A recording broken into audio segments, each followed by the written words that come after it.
we got the 7 most evilest. And when I say the evilest, 7 of the most evilest inmates in the Clinton Correctional Facility. Let's check him out. Number 1. David Sweat. David Sweat was born on June 14, 1980, in the Binghamton metropolitan area of New York, and raised by his single mother Pamela Sweat, along with 2 sisters. His criminal activity started as a juvenile. In 1996, at age 16, he faced charges for attempted second-degree burglary. In 1997, he pleaded guilty to attempted burglary and served approximately 2 years at Washington Correctional Facility. What up, he was paroled in June 1999 and completed parole supervision in 2001. On July 4, 2002, in the early morning hours, Sweat, along with accomplices Jeffrey Nabinger Jr., his cousin, and Sean Duvall, burglarized a gun store in Great Bend, Pennsylvania, stealing firearms. They crossed into New York and stopped in a park in Kirkwood, near Deputy Kevin Tarzia's home, to transfer the stolen guns between vehicles. Tarzia, a 36-year-old, 13-year veteran of the Broome County Sheriff's Office, approached the group. Sweat and Nabinger shot Tarzia multiple times, striking him more than 12 times according to court records, with some accounts specifying 15 shots, after which Sweat drove the vehicle over the deputy. Tarzia died at the scene. The 3 men were arrested days later. In 2003, Sweat and Nabinger pleaded guilty to first-degree murder to avoid the death penalty, and each received a sentence of life without parole. Duvall pleaded guilty to second-degree criminal possession of a weapon. Sweat arrived at Clinton Correctional Facility in Dannemora in October 2003 as a central monitoring case due to the nature of his crime requiring close supervision. Sweat maintained a largely satisfactory disciplinary record at Clinton. He worked in the prison tailor shop and later the library as a clerk and typist, earning 26 cents per hour. He was housed in the honor block for good behavior. He became friends with fellow inmate Richard Matt around 2010, after both were in the honor block and shared an interest in art.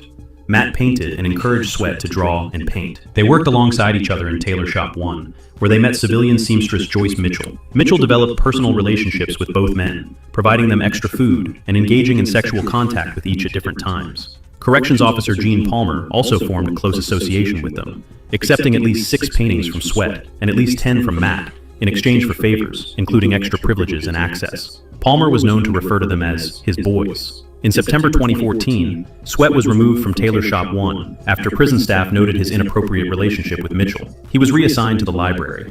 In January 2015, Palmer advocated for Sweat's return to a tailor shop job, and he was placed in Tailor Shop 8, the farthest from Mitchell's shop. Sweat also requested and received a cell moved back next to Matt on January 24, 2015, in cell A6-23, adjacent to Matt's A6-22. Sweat and Matt began actively planning their escape in January 2015. Sweat later stated the idea stemmed in part from resentment over his temporary removal from the tailor shop. Over the next 3 months, they used hacksaw blades and other tools smuggled in by Mitchell inside frozen hamburger meat that Palmer delivered to their cells. They worked at night, cutting holes in the steel walls at the backs of their cells. They accessed the catwalks behind the cells using pipes as handholds and footholds to descend 3 tiers to the subterranean utility level. They navigated a labyrinth of dimly lit tunnels, cutting through walls and eventually slicing into an 18-inch steam pipe that ran under the prison. They prepared the route by exploring the area nightly and creating openings large enough to squeeze through. On the night of June 5, 2015, shortly after 11 p.m., they slipped through the holes they had cut, descended to the basement level, crawled through the prepared openings and the steam pipe, and emerged from a manhole onto a street in the village of Dannemora, just after midnight on June 6, 2015. This was the first escape from the high-security section of Clinton in over 100 years. Their original plan involved Mitchell picking them up with a getaway car and supplies, but she failed to appear. They proceeded on foot in street clothes they had prepared, heading into the Adirondack terrain toward the Canadian border. The escape was discovered at the 5:17 a.m. bed check on June 6, 2015. A full prison search confirmed they were missing, and a manhunt involving over 1,300 officers from local, state, federal, and Canadian agencies began immediately. The search cost New York State approximately $23 million in overtime, with additional expenses for repairs and security. On June 12, 2015, Mitchell was arrested and charged with promoting prison contraband and criminal facilitation. Palmer was later charged as well. During the manhunt, DNA from Sweat and Matt was found in a hunting cabin near Malone on June 22nd. Matt and Sweat split up after Matt began slowing Sweat down. On June 26, 2015, Matt was shot and killed by a U.S. Customs and Border Protection officer alone after pointing an empty rifle at police. Sweat continued alone. On June 28, 2015, in the town of Constable, less than 2 miles from the Canadian border, New York State Police Sergeant Jay Cook spotted Sweat in an alfalfa field. After a brief chase and refusal to stop, Sweat was shot twice in the shoulders and taken into custody. He was treated at Albany Medical Center. Sweat was returned to state custody and charged with escape in the first degree and promoting prison contraband. In late 2015, he pleaded guilty in Clinton County Court to those counts. On February 3, 2016, he was sentenced to 3 additional consecutive terms of 3.5 to 7 years each, plus nearly $80,000 in restitution for prison damage caused by the escape. These sentences run consecutive to his original life without parole. Following recapture, Sweat was placed in solitary confinement and subjected to an internal disciplinary hearing that imposed 6 years in the special housing unit. He has been transferred multiple times between facilities, including periods in maximum security units, LA. and has spent extended time in solitary confinement with 23-hour daily lockdown, no packages, commissary, or phone privileges I for was years. thinking that too. Reports indicate he has been moved through at least 9 different prisons since 2015 and claims to have remained in solitary for a decade. In a 2025 jailhouse interview conducted while housed at Mid-State Correctional Facility, he stated his only regret from the 2015 events was choosing Matt as a partner, claiming Matt slowed him down and talked irrationally. He described his current daily routine in an 18 by 5 foot cell and noted he had not had a visitor in 3 years prior to that interview. Sweat remains incarcerated, serving life without parole for the murder of Deputy Kevin Tarsia, with the additional escape-related time added. He has been cycled through Clinton Correctional Facility's maximum security unit at various points post-recapture as part of ongoing transfers within the New York State Department of Corrections. And Hey, I'm sorry, but due to last night, all that stimulation we got from them top 10s, I need some worse crimes than that. It seems like they didn't do enough. I need more crime. So let me just go ahead and usher right on over here. We're going to go city for city. I found Louisiana, y'all. Let's see who the top killers and dealers are in Louisiana. Let's go. 10 most notorious inmates in Louisiana prisons. Louisiana has one of the most infamous prison systems in America, including the massive Louisiana State Penitentiary, better known as Angola. Behind its walls are serial killers, former celebrities, convicted murderers, and prisoners whose cases made national headlines. Here are 10 of the most high-profile inmates currently serving time in Louisiana prisons. Number 10. Clifford Etienne. Clifford Etienne was once a professional heavyweight boxer known as the Black Rhino. He looked like a Black Rhino too. Fights against some major names, including Mike Tyson. But after his career declined, Etienne's life took a dramatic turn. In 2005, he was convicted following a violent crime spree in Baton Rouge and received a lengthy prison sentence. Today, the former heavyweight contender remains incarcerated in Louisiana, where he has gained attention for creating artwork behind bars. Number 9. Mystical. Michael Tyler, better known as rapper Mystical, became one of the biggest stars to emerge from New Orleans during the late 1990s and early 2000s. His career included hit records, Grammy nominations, and worldwide recognition, but his legal problems eventually overshadowed his music career. In 2026, Tyler pleaded guilty to third-degree rape and received a 20-year prison sentence. He was later transferred to Louisiana State Penitentiary at Angola. Number 8. Will Hayden. Will Hayden became nationally famous as the owner of Red Jacket Firearms and the star of Discovery Channel's reality series Sons of Guns. At the height of the show's popularity, Hayden was a recognizable television personality. That career collapsed after he was arrested and later convicted of serious sexual offenses. Hayden received multiple life sentences and remains incarcerated in Louisiana. His convictions also resulted in Sons of Guns being removed from television. Number 7. Nathaniel Code. Nathaniel Code is one of Louisiana's longest-serving death row prisoners. Code was convicted of murdering 4 people in Shreveport during the 1980s. Investigators also suspected him in connection with other killings. Although not every accusation resulted in a conviction, he was sentenced to death and has spent decades in Louisiana custody. His case remains one of the state's longest-running capital punishment cases. Number 6. Anthony Bell. Anthony Bell was convicted following a 2006 mass killing in Baton Rouge. The case began at a church before continuing at another location, leaving 5 people dead. Bell was arrested shortly afterward and eventually convicted on multiple counts of first-degree murder. He received several death sentences and remains on Louisiana's death row. Number 5. Corey Miller. Corey Miller is better known to music fans as C-Murder, a former rapper with No Limit Records. During the late 1990s, Miller achieved major commercial success alongside artists including Master P and Silk the Shocker. But in 2002, 16-year-old Steve Thomas was killed at a nightclub in Harvey, Louisiana. Miller was eventually convicted of second-degree murder and sentenced to life in prison. He has continued to maintain his innocence, and his case has attracted attention from celebrities and criminal justice advocates. Number 4. Antoinette Frank. Antoinette Frank's case shocked New Orleans because she wasn't just accused of murder, she was a police officer. In 1995, Frank was convicted of killing fellow New Orleans police officer Ronald Williams, along with siblings Ha and Quang Vu, during a robbery at a Vietnamese restaurant. She was convicted of first-degree murder and sentenced to death. Frank remains one of Louisiana's most infamous prisoners, and the state's only woman under a death sentence. Number 3, Daniel Blank. Daniel Blank became known as the River Parish's serial killer. During the late 1990s, Blank was convicted in connection with a series of killings targeting people in communities between Baton Rouge and New Orleans. Several victims were elderly. Blank received multiple life sentences as well as a death sentence for one of the murders. His crimes made him one of the most notorious killers in modern Louisiana history. Number 2, Sean Vincent Gillis. Sean Vincent Gillis is one of several serial killers who operated around Baton Rouge during the same general period. Gillis was arrested in 2004 after investigators connected him to multiple murders. He eventually admitted responsibility for several killings and was convicted in separate cases. Gillis received multiple life sentences without the possibility of parole. He remains incarcerated at Louisiana State Penitentiary at Angola. Number 1, Ronald Dominique.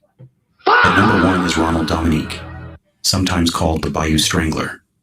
Dominique operated across southeastern Louisiana for years before being arrested in 2006. Authorities ultimately connected him to numerous murders, making him one of the most prolific serial killers in Louisiana history. Rather than face a possible death sentence, Dominique pleaded guilty to 8 murders in 2008. He received 8 consecutive life sentences without the possibility of parole. Damn. Investigators have attributed many additional killings to Dominique, and his case remains one of the darkest chapters in Louisiana criminal history. You got to be a special kind of person to make it to the top of he got a tiny face. MKK, what up? Daniel, what up? What's that about Betty White?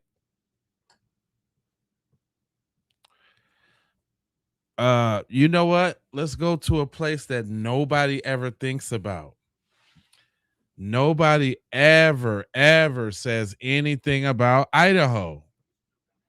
Is this some bad mofos in Idaho? Inmates in Idaho Department of Corrections. Idaho may not have one of the largest prison systems in America, but some of the inmates serving time there are connected to crimes that gained national attention. For this list, death row prisoners have been excluded. These are 10 notorious inmates currently under the Idaho Department of Correction. Number 10, Daniel Howard. Former Idaho State Police Trooper Daniel Howard was convicted in the death of his wife, Kendi Howard. Prosecutors argued that Howard killed his wife and attempted to make her death appear self-inflicted. He was ultimately convicted of second-degree murder and domestic battery. Howard received a life sentence and remains in the custody of the Idaho Department of Correction. Number 9, Mark Langford. Mark Langford has spent decades behind bars for the murders of Robert and Cheryl Brevins. The couple disappeared while camping in Idaho in 1983. Their deaths eventually led investigators to Langford and his brother. After years of trials, appeals, and legal challenges, Mark Langford was again convicted of both murders in 2019. He received consecutive life sentences. Number 8, Brian Dripps.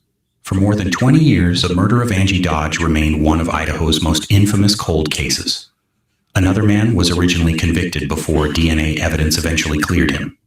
Investigators later focused on Brian Dripps, who lived across the street from Dodge at the time of her 1996 death. Dripps eventually pleaded guilty to murder and received a life sentence. Number 7. Timmy Kinner. Timmy Earl Kinner was responsible for one of Boise's most shocking acts of violence. In 2018, Kinner attacked people attending a child's birthday celebration at an apartment complex. 9 people were injured, including several children, and 3-year-old Ruya Kadir later died. Kinner pleaded guilty to first-degree murder and numerous additional violent offenses. He received 2 consecutive fixed life sentences without the possibility of parole. Number 6. Brian Draper and Tori Adamczyk. Marquez, what up? Brian Draper and Tori Adamczyk were high school students when they murdered their 16-year-old classmate, Cassie Jo Stoddard, in 2006. The pair had discussed their plans beforehand and recorded portions of the events surrounding the crime. Investigators recovered those recordings, providing powerful evidence against them. Both teenagers were convicted of first-degree murder and conspiracy and sentenced to life without parole. They remain incarcerated under the Idaho Department of Correction. Number 5. Sarah Johnson. Sarah Johnson was just 16 years old when her parents, Alan and Diane Johnson, were killed inside their Bellevue, Idaho home in 2003. Prosecutors accused Johnson of murdering them following conflict over her relationship with an older boyfriend. She was tried as an adult and convicted of 2 counts of first-degree murder. Johnson received 2 life sentences without parole and remains incarcerated in Idaho. Number 4. Jorge Lopez Orozco. Jorge Alberto Lopez Orozco was once placed on the FBI's 10 most wanted fugitives list. He was wanted in connection with the 2002 murders of Rebecca Ramirez and her 2 young children in Idaho. Lopez Orozco fled the United States and remained a fugitive for years before being captured in Mexico. After his return to Idaho, he was convicted and sentenced to life in prison without parole. Number 3. Major John Kaler. Major John Kaler was responsible for a quadruple murder that stunned the small community of Kellogg, Idaho. In 2023, Kaler killed 4 members of a neighboring family. He later pleaded guilty to 4 counts of second-degree murder. Kaler received 4 fixed life sentences, meaning he will spend the rest of his life in prison without the possibility of parole. Number 2. Lori Vallow. The case of Lori Vallow became one of the most widely followed criminal cases in the United States. Why? Vallow was convicted in connection with the deaths of her 2 children, Tylee Ryan and J.J. Vallow, as well as conspiracy in the death of Tammy Daybell. The case involved months of disappearances, investigations, and disturbing discoveries that attracted worldwide media attention. Vallow was sentenced to multiple terms of life imprisonment without parole. Unlike Chad Daybell, she was not sentenced to death. Number 1. Brian Kohberger. At number 1 is Brian Kohberger. Kohberger was charged with the 2022 murders of 4 University of Idaho students, Madison Mogen, Kaylee Goncalves, Zana Kernadel, and Ethan Chapin. The killings in Moscow, Idaho, triggered a massive investigation and became one of the most closely followed murder cases in recent American history. Kohberger eventually pleaded guilty to 4 counts of first-degree murder and 1 count of burglary. He received 4 consecutive life sentences without the possibility of parole, ensuring he will spend the remainder of his life in prison. That's crazy. Idaho buck, ain't they? They get it in Idaho. I think we did like the husband and wife killers and stuff before, but I don't think we did the top 10 teen killer couples. That's got a special ring to it.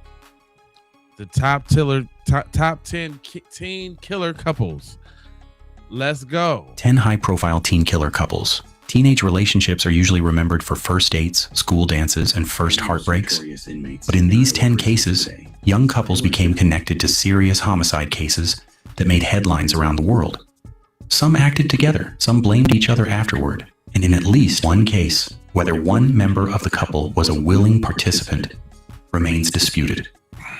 Here are 10 high-profile teen killer couples. Number 10, Kim Edwards and Lucas Markham. Kim Edwards and Lucas Markham were both just 14 years old when Edwards' mother and younger sister were murdered at their home in England in April 2016. Investigators determined that the teenage couple had discussed killing members of Edwards' family beforehand. Markham pleaded guilty to 2 murders. Edwards went to trial and was also convicted of both murders. Both were ordered detained indefinitely, with minimum terms initially set at approximately 20 years. Their extremely young ages made the case one of Britain's most notorious crimes involving a teenage couple. Number 9, Tony Fratto and Cody Patton. In West Wendover, Nevada, Tony Fratto and Cody Patton became involved in the 2011 murder of their 16-year-old classmate, Michaela Nikki Costanzo. Patton was 18 when the crime occurred, and Fratto was also a teenager. The two were romantically involved and reportedly planned to marry. Fratto eventually pleaded guilty to second-degree murder and received a sentence that made her eligible for parole. Patton pleaded guilty to first-degree murder and received life without the possibility of parole. The case received national attention and was later featured on Dateline NBC. Number 8, Ashley Jones and Jeremy Hart. In Birmingham, Alabama, 14-year-old Ashley Jones and her 16-year-old boyfriend Jeremy Hart were convicted after an attack on members of Jones' family in 1999. Jones' grandfather, DeRoy Knowles, and her aunt Dilly Knowles were killed. Her grandmother and younger sister survived. Court records say Jones's family disapproved of her relationship with Hart and that the teenagers planned the attack together. Hart was convicted of 2 counts of capital murder and 2 counts of attempted murder. Jones was also convicted and originally received mandatory life without parole sentences. Jones' case later became prominent in the national debate over life sentences imposed on very young juvenile offenders. Number 7, Amy Grossberg and Brian Peterson. Amy Grossberg and Brian Peterson were both 18-year-old high school sweethearts when their case became national news in 1996. The couple were charged after the death of their newborn son in Delaware. Both were initially facing first-degree murder charges, but the case ultimately ended differently. Peterson pleaded guilty to manslaughter and received 2 years in prison. Grossberg also pleaded guilty to manslaughter and received 2.5 years. So unlike most of the couples on this list, Grossberg and Peterson were not convicted of murder. Nevertheless, their case became one of the most heavily publicized teenage homicide cases of the 1990s. Number 6, Holly Harvey and Sandy Ketchum. In Georgia, 15-year-old Holly Harvey and her 16-year-old girlfriend Sandy Ketchum were involved in the 2004 murders of Harvey's grandparents, Carl and Sarah Collier. Court records state that the teenagers wanted to leave together and decided to kill the Colliers and take their vehicle. Both teenagers eventually pleaded guilty. Harvey received 2 consecutive life sentences, while Ketchum received 3 concurrent life sentences. The case attracted nationwide attention because of the defendants' ages and the claim that conflict over their relationship helped contribute to what happened. Number 5, Amber Wright and Michael Bargo. In Florida, 15-year-old Amber Wright and her 18-year-old boyfriend Michael Bargo became 2 of the central defendants in the 2011 murder of 15-year-old Seth Jackson. Jackson was Wright's former boyfriend. Authorities said Wright helped lure Jackson to a house as part of a plan involving Bargo and several other young people. Wright was convicted of first-degree murder. Bargo was also convicted of first-degree murder and received a death sentence. The number of young people involved and the relationships connecting them helped make the Seth Jackson case one of Florida's most notorious teenage murder cases. Number 4, Tyler Witt and Stephen Culver. In California, 14-year-old Tyler Witt was dating 19-year-old Stephen Culver when Witt's mother, Joanne Witt, was murdered in 2009. Joanne had opposed the relationship between her teenage daughter and the older Culver. Rightfully so. After the murder, Witt and Culver fled together, but were arrested several days later. Witt eventually pleaded guilty to second-degree murder and received 15 years to life.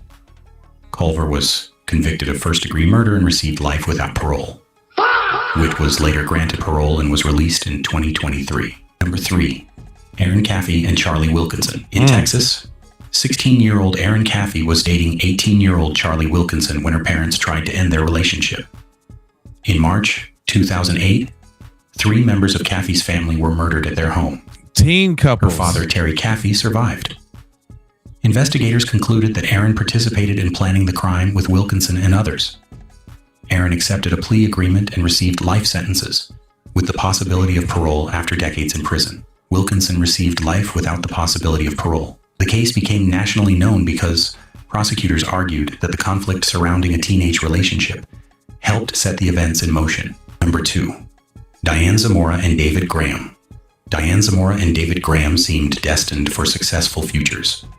They were high school honor students who later entered 2 of America's prestigious military academies. But investigators connected them to the December 1995 murder of 16-year-old Adrienne Jones. At the time of the crime, Zamora was 17 and Graham was 18. Prosecutors argued that jealousy over Graham's relationship with Jones provided the motive. Both were eventually convicted of capital murder and sentenced to life imprisonment, with parole eligibility after 40 years. Their seemingly promising backgrounds, combined with the murder allegations, turned the case into a nationwide media sensation. Number 1. Charles Starkweather and Carol Ann Fugate. At number 1 are Charles Starkweather and Carol Ann Fugate, perhaps the most famous young crime couple in American history. In 1958, 19-year-old Starkweather traveled through Nebraska and Wyoming during a murder spree while accompanied by his 14-year-old girlfriend Fugate. Thanks for the Starkweather jewels. was convicted of murder, sentenced to death, and P3. executed in 1959. Fugate was also convicted and received a life sentence. She was eventually paroled in 1976 after serving approximately 18 years, but Fugate's role remains controversial. She maintained that Starkweather had held her against her will and that she was his captive rather than his willing accomplice. Prosecutors and the jury rejected that argument, and debate about her responsibility has continued for decades. The Starkweather and Fugate case became deeply embedded in American popular culture and remains one of the best-known crime stories involving a teenage couple. Hey, talk about love on a two-way street. High profile. That's real love for you. Is you ready to go out on a killing spree with your shorty? Is you ready to get it in like that? Is you down?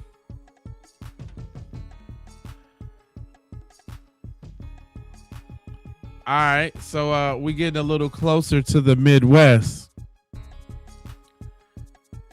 Another off-brand place. Let's see what's popping in Iowa. Home to some of the most shocking criminal cases in the country. From murders that devastated entire families to crimes that drew national attention, these inmates are serving some of the harshest sentences in the state. Here are 10 of the most notorious inmates currently in Iowa prisons. Number 10, Alexander Jackson. In 2021, Alexander Jackson was accused of killing 3 members of his own family inside their Cedar Rapids home. His father, Jan, his mother, Melissa, and his 19-year-old sister, Sabrina. Jackson initially claimed that a masked intruder had entered the house and attacked the family. Investigators soon questioned that account, and prosecutors ultimately argued that Jackson himself was responsible. He was convicted of 3 counts of first-degree murder and sentenced to 3 consecutive life sentences without parole. Number 9, Willard Miller and Jeremy Goodale. Willard Miller and Jeremy Goodale were teenagers when they became involved in the 2021 killing of their high school Spanish teacher, Nohema Graber, in Fairfield, Iowa. Prosecutors said the crime was connected in part to Miller's concerns about his grade in Graber's class. Damn, Both over a eventually grade? pleaded guilty to first-degree murder. Miller was sentenced to life in prison with parole eligibility after 35 years, while Goodale received life with parole eligibility after 25 years. Number 8, Kyle Rick. Kyle Rick was convicted of murdering Algona police officer Kevin Cram in September 2023. Officer Cram had been attempting to arrest Ricka on an outstanding warrant when the encounter turned deadly. Rick fled the area, triggering a large manhunt before he was captured. He was later convicted of first-degree murder and sentenced to life in prison without the possibility of parole. Number 7, Nicole Finn. Nicole Finn became the focus of one of Iowa's most disturbing child abuse cases. Her adopted daughter, 16-year-old Natalie Finn, died in 2016 after prosecutors said she had endured prolonged neglect and abuse inside the family home. Investigators also uncovered evidence involving the mistreatment of other children in the household. Finn was convicted of first-degree murder and additional charges and received 3 consecutive life sentences. Number 6. Michelle Kehoe. In 2008, Michelle Kehoe attacked her 2 young sons in Buchanan County. Her 2-year-old son Seth died, while her older son survived. Kehoe initially attempted to make investigators believe that someone else was responsible, but evidence eventually pointed back to her. She was convicted of first-degree murder, attempted murder, and child endangerment, and sentenced to when they say somebody else did it, they was black, by the way. Life without parole. Number 5, Mark Becker. Mark Becker was convicted of the 2009 murder of Ed Thomas, the longtime football coach at Aplington Parkersburg High School. Thomas was widely respected throughout Iowa and had helped lead his community following a devastating tornado the previous year. Becker's attorneys argued that serious mental illness played a major role in the crime, but the jury rejected his insanity defense. He was convicted of first-degree murder and sentenced to life in prison without parole. Number 4, Cheyenne Harris. Cheyenne Harris was convicted in a case involving the death of her infant son, Sterling Coyne, in 2017. Prosecutors argued that the 4-month-old child had suffered extreme neglect over an extended period. Harris went on trial in 2019 and was found guilty of first-degree murder and child endangerment, causing death. She was sentenced to the mandatory punishment of life in prison without the possibility of parole. Number 3, Sean Michael Bentler. Sean Bentler was convicted of murdering 5 members of his own family near Bonaparte, Iowa in 2006. The victims were his parents, Michael and Sandra Bentler, along with his 3 teenage sisters. Prosecutors argued that financial issues were part of the motive behind the killings. Come on. Bentler was found guilty of 5 counts of first-degree murder and sentenced to 5 consecutive life sentences without parole. Number 2, Scott Michael Green. Scott Michael Green was responsible for one of the most shocking attacks on law enforcement in Iowa history. In 2016, Urbandale officer Justin Martin and Des Moines Police Sergeant Anthony Beminio were killed in separate attacks while inside their patrol vehicles. Green later surrendered to authorities. He eventually pleaded guilty to 2 counts of first-degree murder and was sentenced to 2 consecutive life terms without parole. Number 1, Christian Bahena Rivera. At number 1 is Christian Bahena Rivera, whose case received national attention following the disappearance of 20-year-old University of Iowa student Molly Tibbetts in 2018.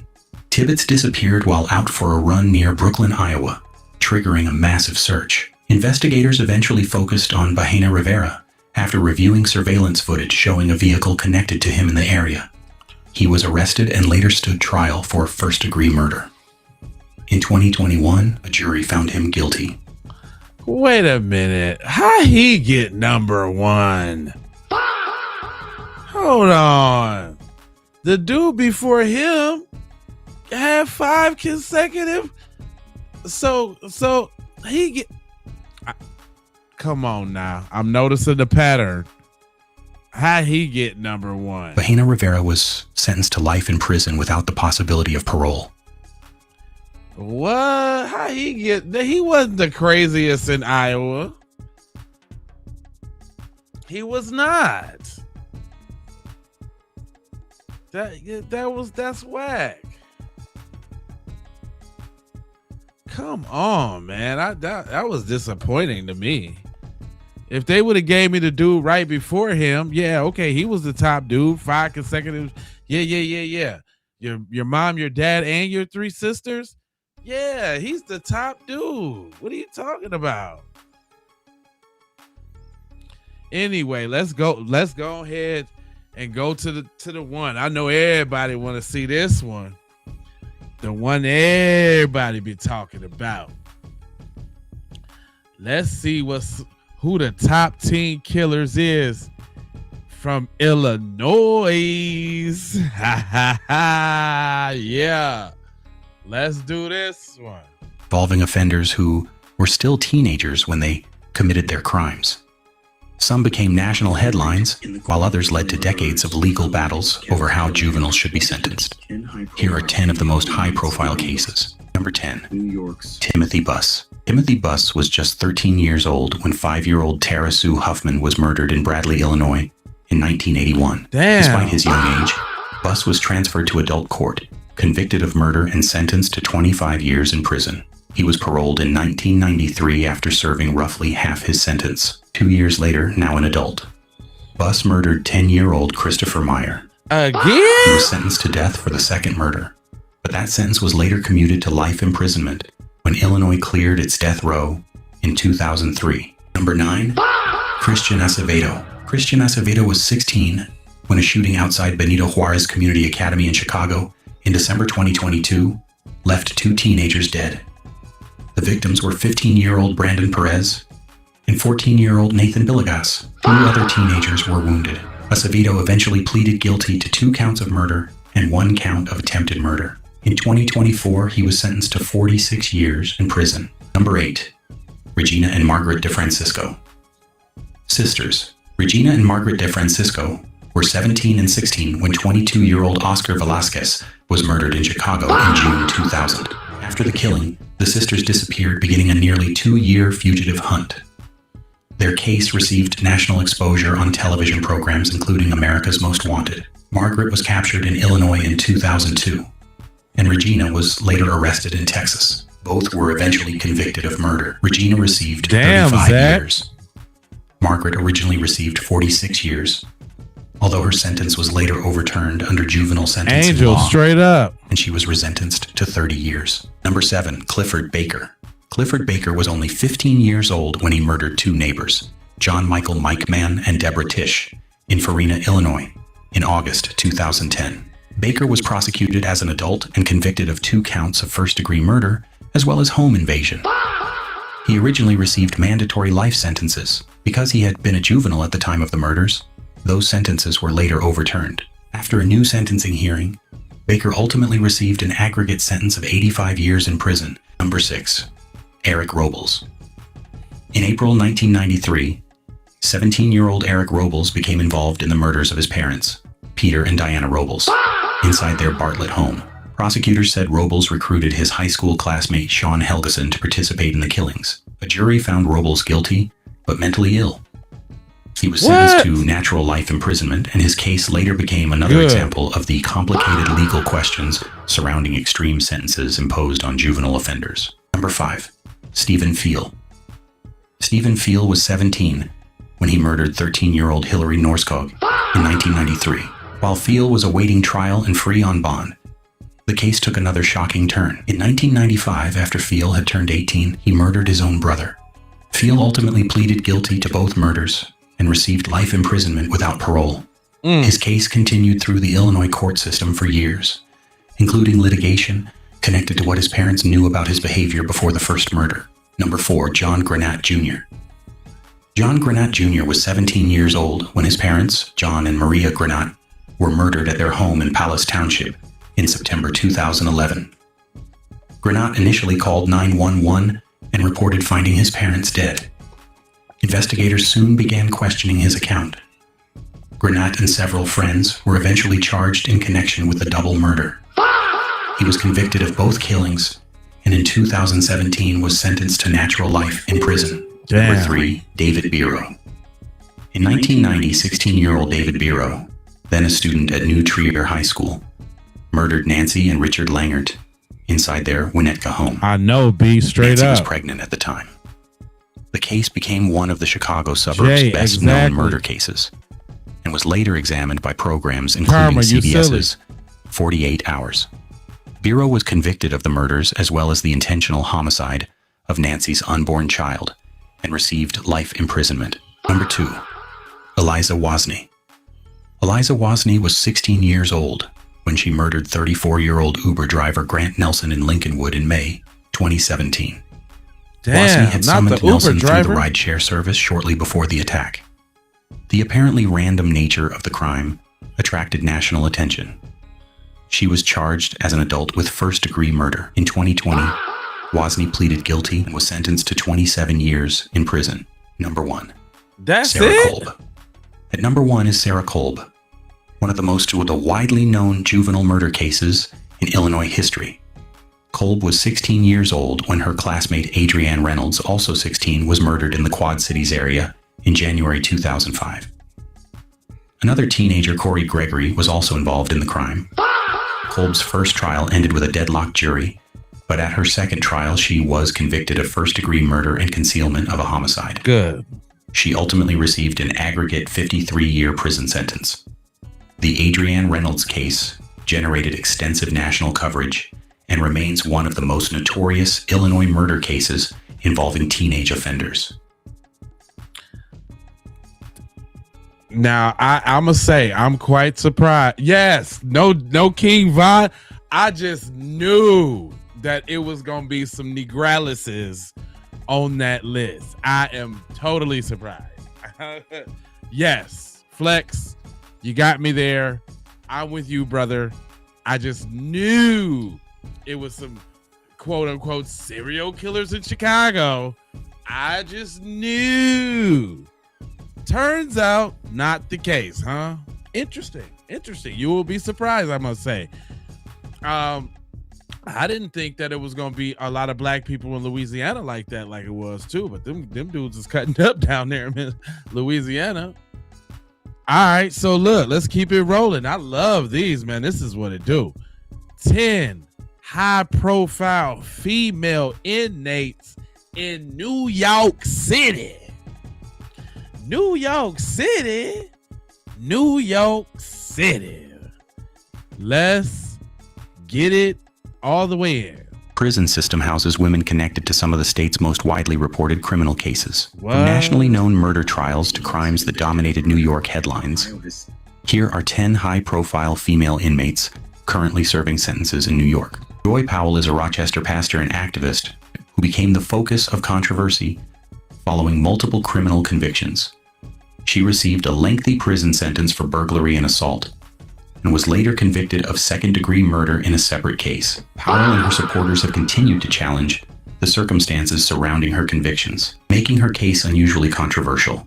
Tiona Rodriguez made national headlines in 2013 after authorities discovered that her newborn son had died. Prosecutors initially pursued more serious charges, but Rodriguez eventually pleaded guilty to first-degree manslaughter. In 2018, she was sentenced to 16 years in New York State Prison. Lauren Pacienza's case attracted major attention in New York City following the 2022 death of 87-year-old Broadway vocal coach Barbara Meyer Gustern. Prosecutors said Pacienza pushed Gustern during an encounter on a Manhattan sidewalk. Pacienza later pleaded guilty to first-degree manslaughter and received a sentence of 8.5 years in prison. Victoria Nasirova became known in the media as the Cheesecake Killer.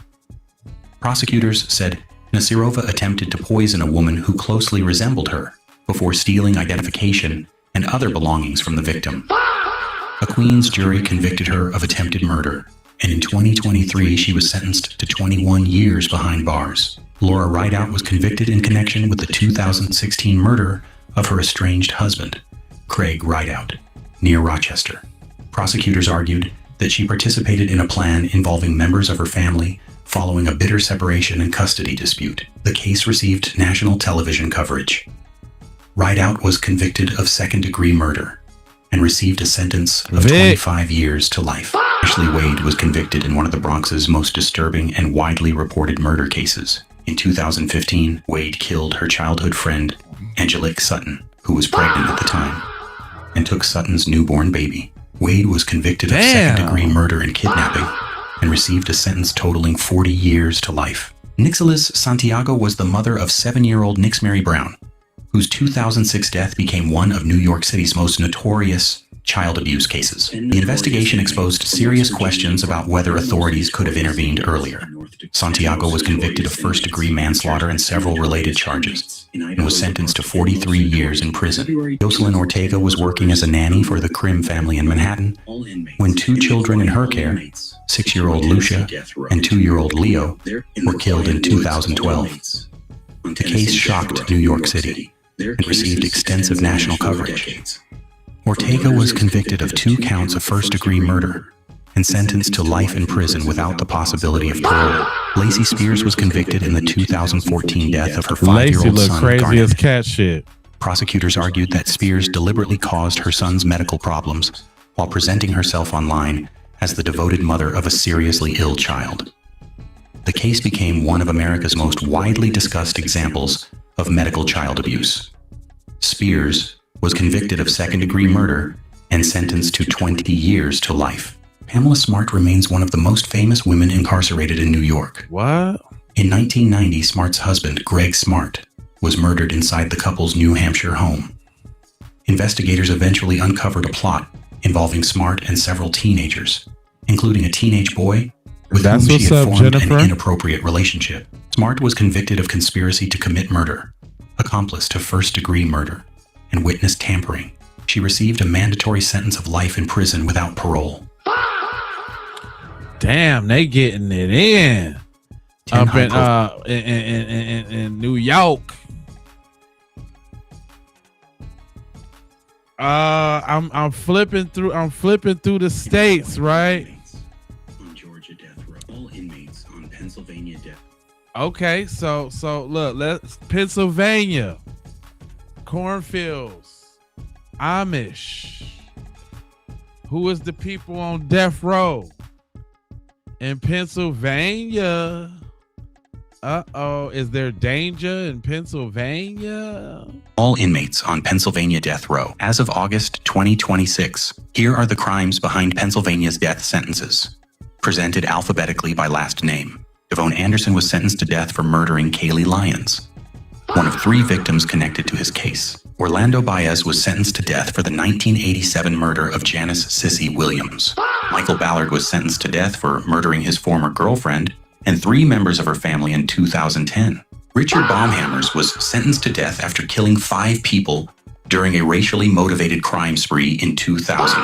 Herbert Blakeney was sentenced to death for murdering 14-month-old Basil Blakeney during a domestic confrontation. Arthur Omar was sentenced to death for the 1996 murder of college athlete Amy Willard. Richard Boxley was sentenced to death for the 1997 murder of Jason Bolton in Reading. Dustin Briggs was sentenced to death for murdering sheriff's deputies Christopher Burgert and Michael Van Kuren in 2004. LeVar Brown was sentenced to death for murdering Michael Richardson, a cooperating witness in an earlier robbery case. Junius Berno was sentenced to death for murdering Carlos Huarbe and Oscar Rosado III during a robbery. Omar Sheriff Cash was sentenced to death for the 2008 murder of Muliek Brown in Philadelphia. Terry Ray Chamberlain was sentenced to death for murdering his estranged wife, Sherry. Hold on. I'm noticing a pattern here. Now, when we talk about all the inmates, all the white people come up. Now that we talk about all the people that got killed, it's all the black people? What is going on here? Wait a minute. I'm noticing something. I'm going to have to go through a couple of these and see if my hypothesis is true. And her boyfriend, Greg Inman. Jerry Chambers was sentenced to death for the murder of 3-year-old Portia Bennett. Jordan Clemens was sentenced to death for the 2012 murder of his estranged girlfriend, Carissa Kunko. Tedor DeVito was sentenced to death for murdering his girlfriend, Angelina Taylor. Robert Diamond received death sentences for the murders of Angel Guadalupe and Reginald Woodson. Anthony Dick was sentenced to death for murdering his 2 young sons, Creed Vincent and James Dick. Damn, yo, Kevin son. Dowling was sentenced to death for the 1997 murder of Jennifer Myers. Troy Drumheller was sentenced to death for the murder of Carol Huttenstein. Stephen Duffy was sentenced to death for the 1984 murder of 19-year-old Kathy Kermchak. Stephen Edmiston was sentenced to death for the abduction and murder of 2-year-old Bobby Joe Matthew. John Eichinger received death sentences for murdering Heather Greaves, Lisa Greaves, and 3-year-old Avery. Henry Fahey was sentenced to death for the 1981 murder you of right. 12-year-old A lot of them Nicolette is Caserta. innocent. Leroy Fears was sentenced to death for the 1994 murder of 12-year-old Sean Hagen. Robert Floor was sentenced to death for murdering Newtown Borough Police Officer Brian Gregg in 2005. Eric Frayne was sentenced to death for the 2014 murder of Pennsylvania State Police Corporal Brian Dixon.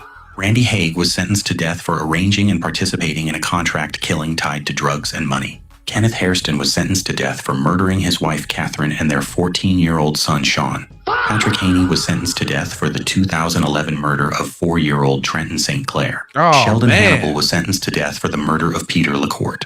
Francis Harris was sentenced to death for murdering Daryl Martin in Lancaster County. Wow. Thomas Hawkins Jr. was sentenced to death for murdering his 14-year-old niece, Andrea Thomas. Charles Hicks was sentenced to death for the 2008 murder of Deanna Null. George Hitcho Jr. was sentenced to death for murdering Freemansburg police officer Robert Lasso in 2011. Rahmael Holt was sentenced to death for murdering New Kensington police officer Brian Shaw in 2017. Now, that's the first black dude out of the scene that murdered the police. I've been paying attention to that. If these dudes ain't getting the police out the box, I don't know what the hell is. What is going on in Pennsylvania? Ain't that where Philly is? The city of brotherly love? There's no brotherly love in Philly. Pennsylvania, none of that.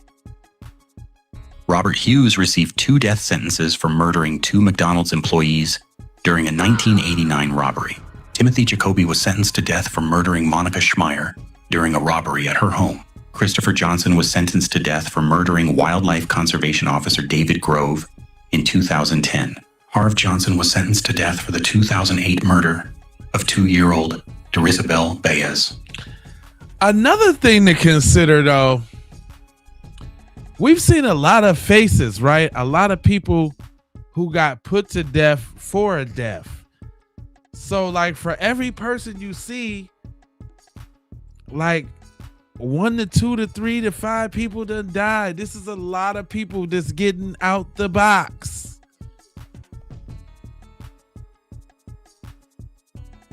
This is crazy when you think about the magnitude and the scale, and like, is this going on at other places around the world? Now, I know other countries, they cut your hand off and public execution and all that, but it just seemed like we just are offing a bunch of people. Marcel Johnson was sentenced to death for murdering Ebony Talley and her 4-year-old daughter, R. Manny Rankins. Aaron Jones was sentenced to death for orchestrating the 1990 murder of Brian Kennedy as gang retaliation. Louis Jordan was sentenced to death for murdering Philadelphia police officer Charles Cassidy during a 2007 robbery. Melvin Knight was sentenced to death for his role in the 2010 murder of Jennifer Doherty. John Kohler Jr. was sentenced to death for murdering his girlfriend and her 9-year-old son. Damn. Richard Laird was sentenced to death for the 1987 murder of Anthony Milano. John Lesko was sentenced to death for murdering Apollo police officer Leonard Miller during a multi-victim crime spree. Another one. George Lopez was sentenced to death for murdering David Belaski during a robbery. Glenn Lyons was sentenced to death for the 2008 murder of his co-worker, Kathy Liebig. Kevin Marinelli was sentenced to death for the 1994 murder of Conrad Dumchok. Jeffrey Martin was sentenced to death for the 2006 murder of 12-year-old Gabrielle Gabby Besham. Lenwood Mason was sentenced to death for the 1994 murder of his girlfriend, Iona Jeffries. Kevin Madison was sentenced to death for murdering Christian Agosto during a 2008 robbery. Landon May received death sentences for murdering Terry and Lucy Smith during a 2001 robbery. Hubert Michael Jr. was sentenced to death for the murder of 16-year-old Trista Eng. Wayne Mitchell was sentenced to death for the 1997 murder of his estranged wife, Robin Little. Now, I was trying to see if there's a pattern, like, do it gotta be 2? Do it gotta be 1? Pennsylvania ain't playing no games with your buttocks. They are getting you out the whole box. What you did? You did what? Oh no, you gotta go right now. Ain't no death row. They out the box. Hector Morales was sentenced to death for murdering Ronald Simmons Jr., a witness in a federal drug case. Kevin Murphy was sentenced to death for murdering his mother Doris, sister Chris, and Aunt Edith Teach. Danielle Patty was sentenced to death after murdering a witness who had identified him in a double homicide investigation. Miguel Padilla was sentenced to death for murdering Alfred Mignogna. So man, they going too fast. My man's done killed Aunt Edith. This nigga done killed the person who saw him kill 2 other people. Damn. It's crazy out here, fam. You will get your ass whacked. Y'all better stop y'all better stop getting mad at folks at these traffic stops and all that road rage and jumping in front of people at the goddamn grocery store, man. They out here.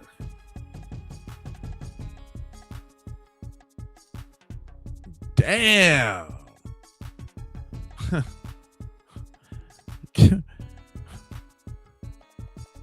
I'm just saying.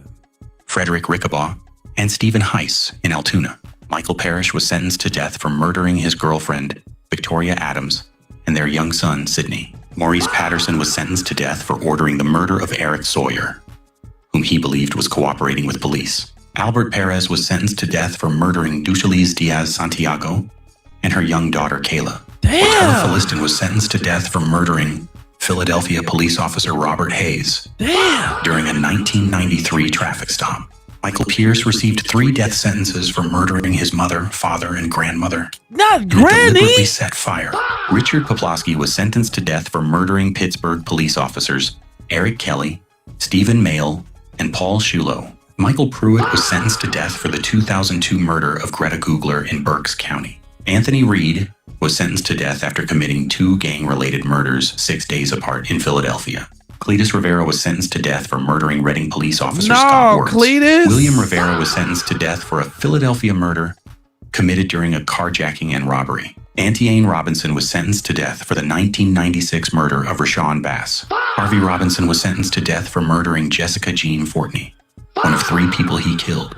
Christopher Romeo was sentenced to death for murdering Philadelphia police officer Laretha Baird during a 1996 bank robbery. Man, hold on, man. What is going on with the police in Pennsylvania? Okay? Why do the citizens got it out for these police in Pennsylvania? I mean, they knocking them out the box. What the hell is going on in Pennsylvania? This is crazy.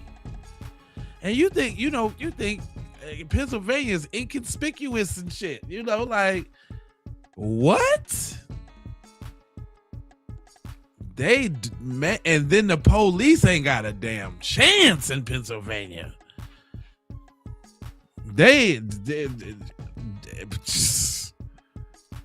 Alfonso Sanchez was sentenced to death following the 2007 murders of Lisa Diaz and Mendez Thomas. Michael Singley was sentenced to death for murdering Christine Rohrer and a neighbor who confronted him. John Small was sentenced to death for the 1981 murder of 17-year-old Cheryl Smith. Wayne Smith was sentenced to death for the murder of Eileen Jones. Ricky Smyrns was sentenced to death for his role in the 2010 murder of Jennifer Doherty. Mark Spots killed his brother and 3 women during a 2-day Pennsylvania murder spree in 1995. Ralph Stokes was sentenced to death for murdering 3 people during a restaurant robbery. Killed his brother and 3 women during... He killed his brother and the 3 chicks. That sounded like a great time, bro. Damn, they going too fast with some of these. Jeez Louise. What the hell? During a 2-day Pennsylvania murder spree in 1995, Ralph Stokes was sentenced to death for murdering 3 people during a restaurant robbery. Paul Taylor was sentenced to death after murdering his wife, 3 children, and mother-in-law. Don Tedford was sentenced to death for the 1986 murder of... Not the mother, not the kids, and the mother-in-law. Oh, they was giving that man hell in that house. I hate to say it. His mother-in-law, his wife. I mean, he was probably stepdad. Them probably wasn't his kid. They was probably giving that man hell in that house. God, he took them all out to the upper room. Y'all going to the upper room. 22-year-old Janine Revak. Dante Thomas was sentenced to death for murdering prosecution witness Tyrese Gaiman in 2006. Leighton Thomas was sentenced to death for murdering Lisa Sheets and her 16-year-old daughter Haley. Stephen Schreiber was sentenced to death for setting a house fire that killed his 2-year-old daughter, Jessica. Gerald Watkins was sentenced to death for murdering his girlfriend, their newborn daughter, and her 9-year-old son. Robert Wharton was sentenced to death for the 1984 murders of Bradley and Fernie Hart. Ernest Holiver Jr. was sentenced to death for murdering his estranged wife and their 2 daughters. Roy Williams was sentenced to death for the murder of James McDonnell, a stranger he encountered in Philadelphia. Auric Woodard was sentenced to death for the 2011 murder of 2-year-old Jacques Twin. William Wright III was sentenced to death for the 1998 murder of James Maury. Raghunandan Yandamuri was sentenced to death for murdering baby Sanvi Vena and her grandmother during a kidnapping for ransom plot.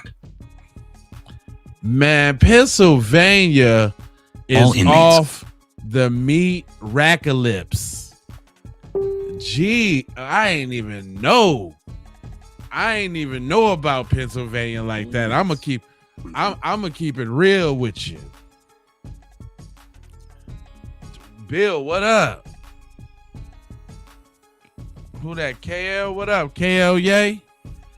Man, this is crazy. Lori, what up? Oh my gosh. So they got another one of them, y'all.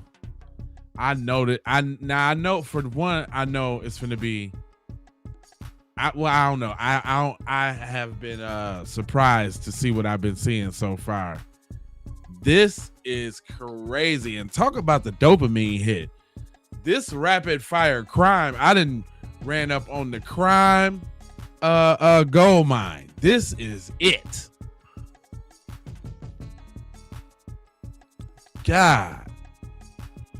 All right, y'all, let's get Tennessee in the box.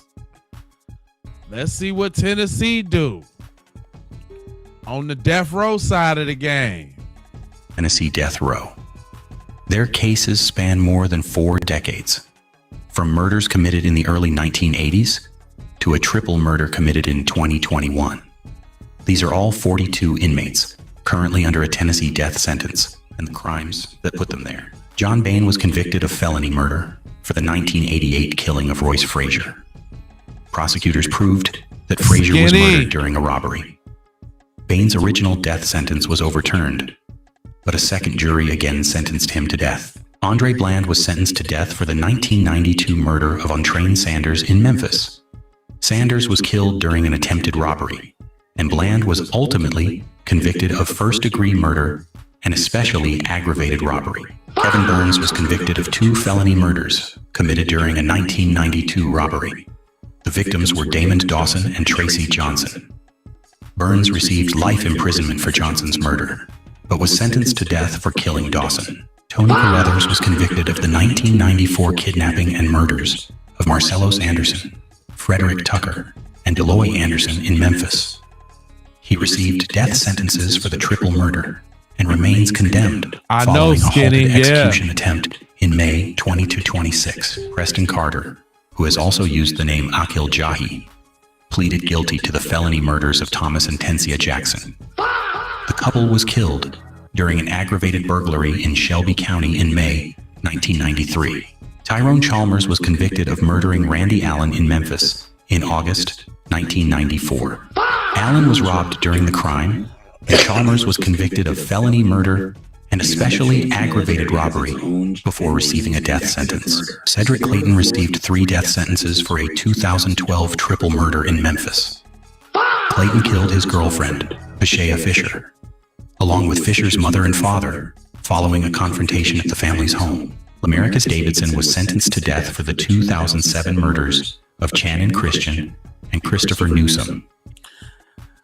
Now it's overwhelming at that point. What y'all got going on? What y'all got going on in Mississippi now? I mean, or in Tennessee now? Now I'm finna have to find the Tennessee inmate so I can prove my point. But come on now, everybody dying is black. In Knoxville, the couple was kidnapped, SA, and murdered after being abducted during a carjacking. Davidson received death sentences for both murders. Jesse Dotson was convicted of one of Tennessee's largest multiple victim murder cases. In 2008, 6 people were murdered inside a Memphis home, including Dotson's brother, 2 young nephews, and 3 other adults.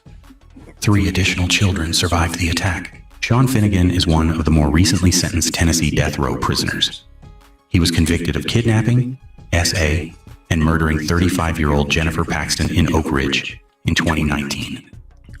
A jury sentenced Finnegan to death in 2024. John Hall was sentenced to death for murdering his estranged wife, Billie Jo Hall, in Madison County in 1994.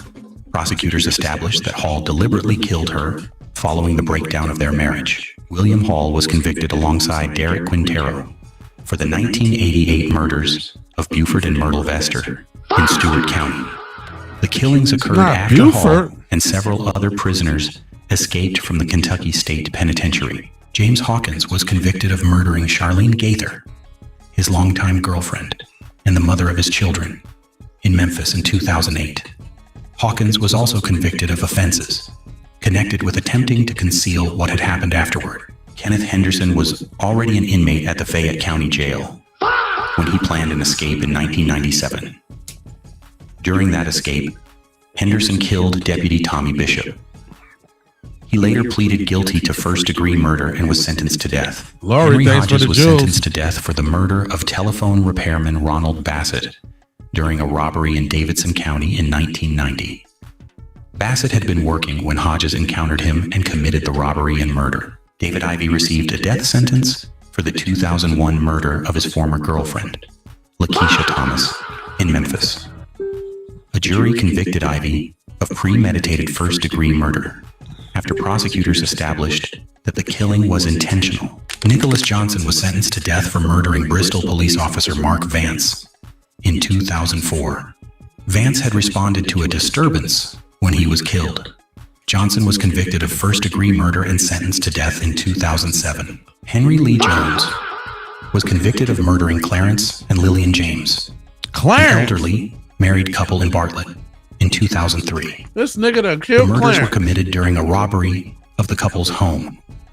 Jones received a death sentence for each victim. David Jordan received 3 death sentences following a shooting at a Tennessee Department of Transportation office in Jackson in 2005. Jordan killed his estranged wife, Renee Jordan, and her co-workers, Jerry Hopper and David Gordon. David Keene Damn, that work boy, better watch out. Having them work boyfriends and girlfriends get your ass dealt with. He said, not my wife. I'm finna come up there on break and get it straight. Damn.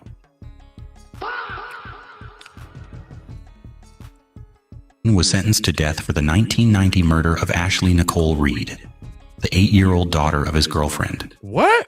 Keene was also convicted of S.A. the child before her death. Terry King has been under a death sentence since the 1980s. He was convicted of kidnapping, robbing, and murdering Diana K. Smith in Knox County in 1983. His felony murder conviction resulted in the death penalty. Larry McKay and Michael Sample were convicted of murdering 2 store employees during a 1981 armed robbery in Shelby County. And let's just get this clear. It seemed like if you messing with a dude's girl, you just happen to working at the store when they need some money, or you gonna get robbed in Memphis. Like it's just bottom line with that. Like you better not mess with none of their girls, because they're smoking you over that. Over that Orange Mountain Poom Poom, they're smoking you. You're out the box. McKay received death sentences for both killings and has been on Tennessee death row since February 1983. Donald Middlebrooks was sentenced to death for the 1987 kidnapping and murder of 14-year-old Carrick Majors in Nashville.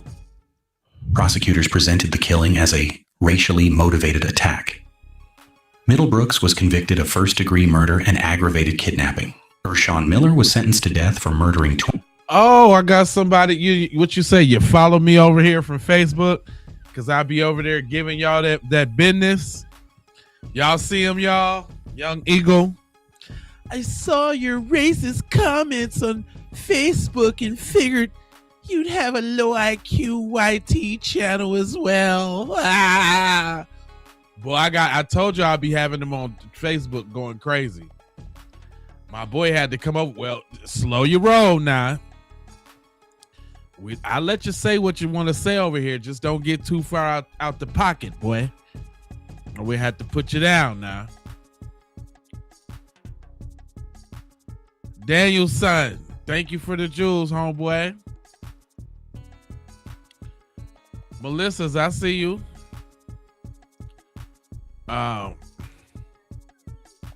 These Facebook, man, when you be giving them that work, when you be saying that, they got to follow you. They got to see what you about. He like, oh, he's live right now. Let me go. But what is going on in Memphis, boy? They will give you the business, and I'm seeing a pattern. Boy, you do something in Memphis, you getting sentenced to death. That's what they're doing. That's just what it is. 24-year-old convenience store clerk Ahmad Dalai in Jackson in 2015. Dalai was killed during the robbery of the Bull Market store where he was working. Ferris Morris was convicted of murdering Erica Hurd and Charles Ragland in Madison County in 1994. He received life without parole for Ragland's murder. Oh, okay. I gotta check retro out. Murder of Hurd. Clarence Nesbitt was 19 when he murdered 20-year-old Miriam Cannon in her Memphis apartment in 1993. The two had been... And let me just say this too. Boy, if you're a female in Memphis, you better not be trying to cheat on your man. You and that nigga ain't gonna see the light of day no more. Unfortunately, they ain't playing about them women's down there. In a relationship for approximately a month. Nesbitt was convicted of first-degree murder and sentenced to death. Richard Odom was sentenced to death for the 1991 murder of 77-year-old Mina Ethel Johnson in Memphis. Not Mina Ethel? Johnson was S.A. and murdered in a parking garage. Oh, he and Odom was convicted of first-degree murder. Krista Pike is Tennessee's only woman on death row. Pike was convicted of the 1995 murder of 19-year-old Job Corps student Colleen Slemmer. Pike and others lured Slemmer to an isolated location before the murder. Nathaniel Pipkin is Tennessee's newest death row prisoner. In 2021, he murdered his mother, Tracy McNeely, his brother Carson Pipkin, and his 11-year-old half-sister Kaylee Warren. Damn! He also attempted to kill his stepfather, who escaped and called police. This boy was trying to get the whole lineage out the box. He ain't want no bloodline to succeed. He was trying to you a step, get his ass too. We cutting yours off too. Damn. Pipkin was sentenced to death in August 2026. Corinio Pruitt was sentenced to death for the 2005 murder of 79-year-old Lawrence Guidros in Memphis. No. Guidros was attacked during a carjacking, and Pruitt was convicted of felony murder along with related offenses. Charles Rice was convicted of the 2000 murder of 13-year-old Emily Branch in Memphis.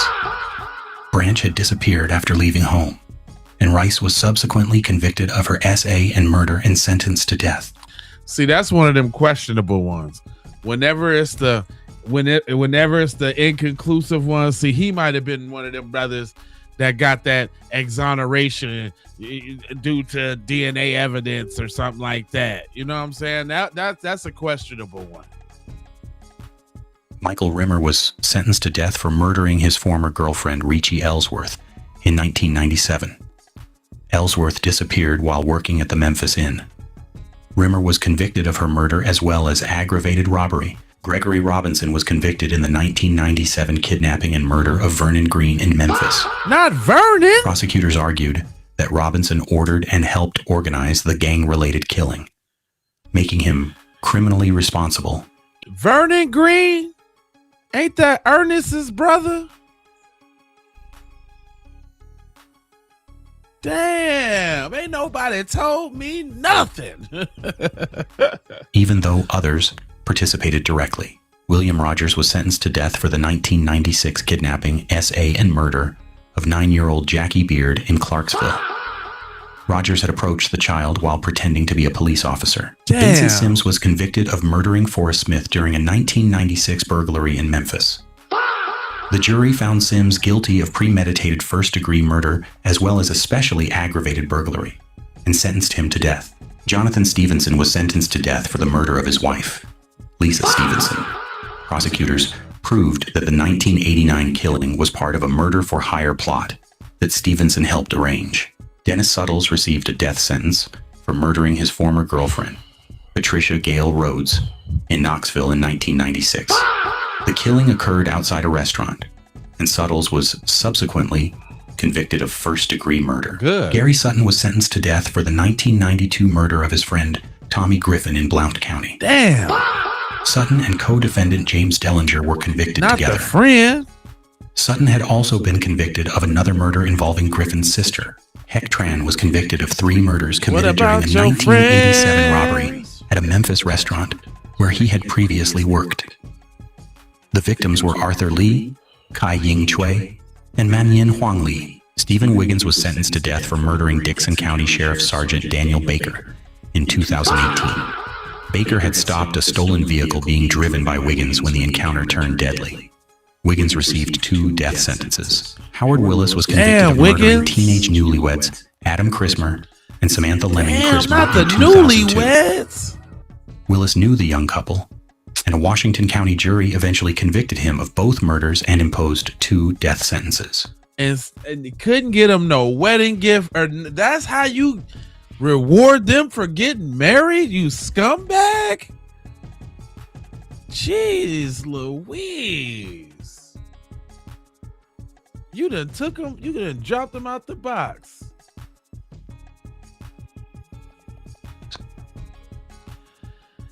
Damn, Tennessee cold in the mug, y'all. I ain't even gonna lie, man. I ain't even gonna lie to you. Tennessee cold.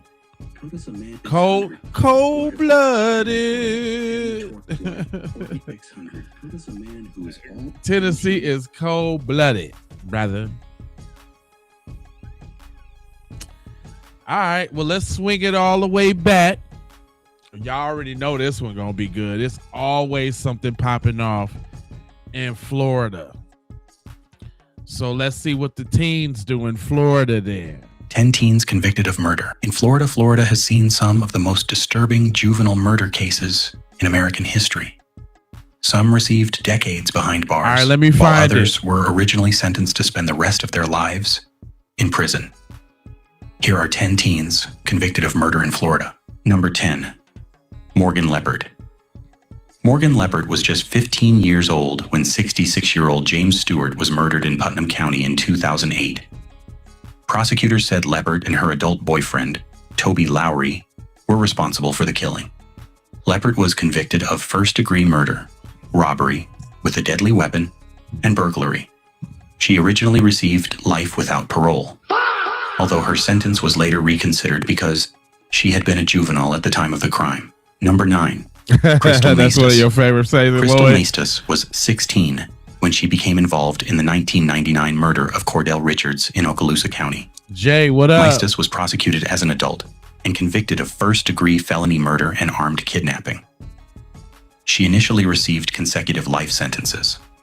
Her case would later become part of Florida's changing legal landscape surrounding life sentences imposed on juveniles. Damn. Number 8, Amber Wright. In 2011, 15-year-old Amber Wright became involved in the murder of fellow teenager Seth Jackson in Marion County. Wright was convicted of first-degree murder. Her original conviction was overturned because of issues involving her police interrogation, but prosecutors tried her again. In 2016, she was convicted for a second time and sentenced to life in prison under Florida's juvenile sentencing rules. Damn. Number 7, Courtney Schulhoff. Courtney Schulhoff was 16 when her father, Stephen Schulhoff, was murdered in Altamonte Springs in 2004. Prosecutors accused Courtney and her boyfriend of planning the killing. In 2006, she was convicted of first-degree murder and initially sentenced to life without parole.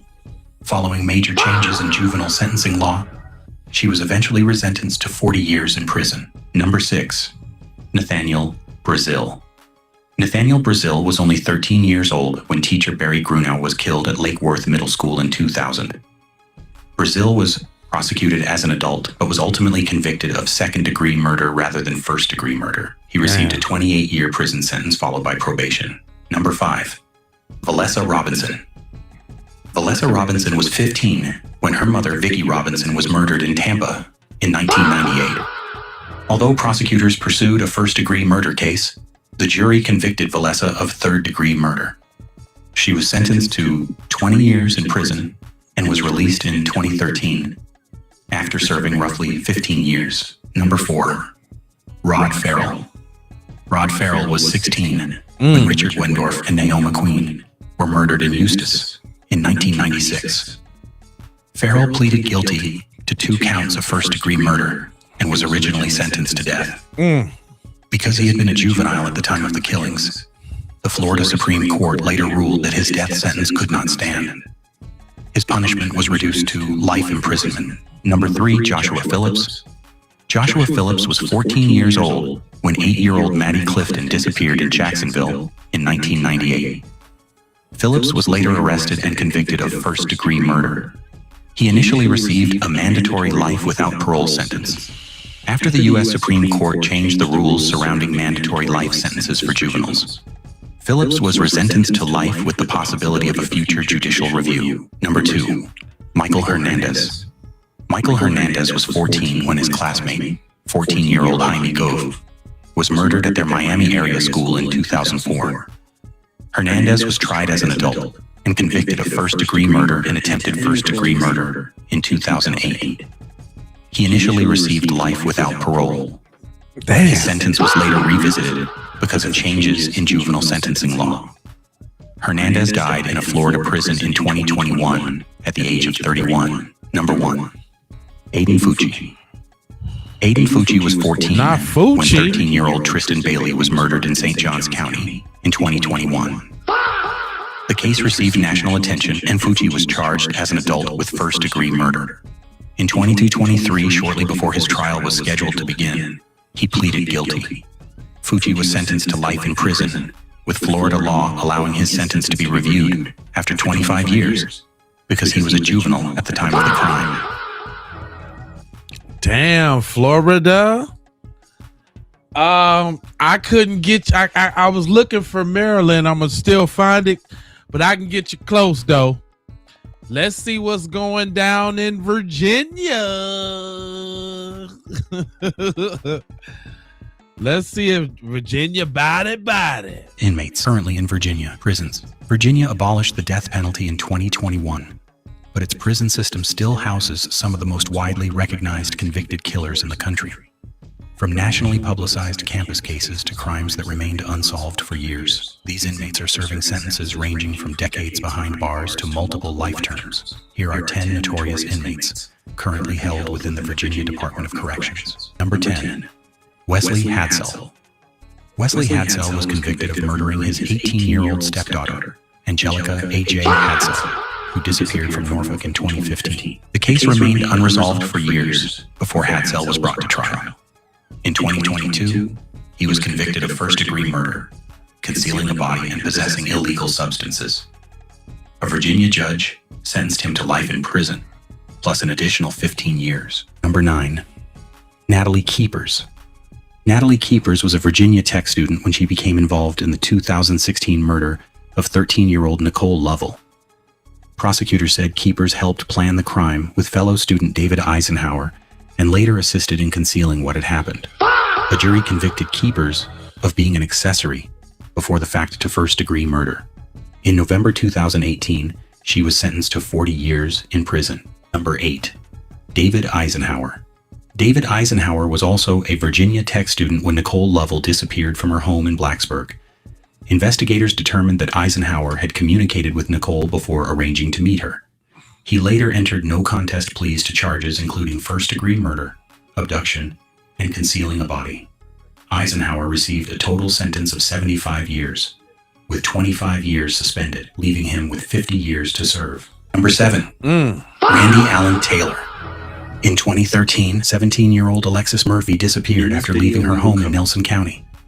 Although her remains had not yet been located, prosecutors built a case against Randy Allen Taylor using surveillance footage, forensic evidence, and items recovered during the investigation. Taylor was convicted of murder and abduction in 2014 and received 2 life sentences. Alexis's remains were finally located in 2020, more than 7 years after she disappeared. Number 6, George Hughley V. George Hughley and Yeardley Love were both lacrosse players at the University of Virginia. In May 2010, Love was found unresponsive inside her Charlottesville apartment. Hughley, who had previously been in a relationship with her, was arrested later that day. A jury convicted him of second-degree murder and grand larceny. He was sentenced to 23 years in prison and is currently scheduled for release in 2030. He about to get out. Christopher Darnell Jones Jr. Christopher Darnell Not Jones Jr. was Junior. responsible for one of the darkest events in the University of Virginia's recent history. In November 2022, Jones opened fire aboard a bus returning to campus from a class trip. 3 UVA football players, Devin Chandler, Lavelle Davis Jr., and Deshaun Perry, were killed, while 2 other students were wounded.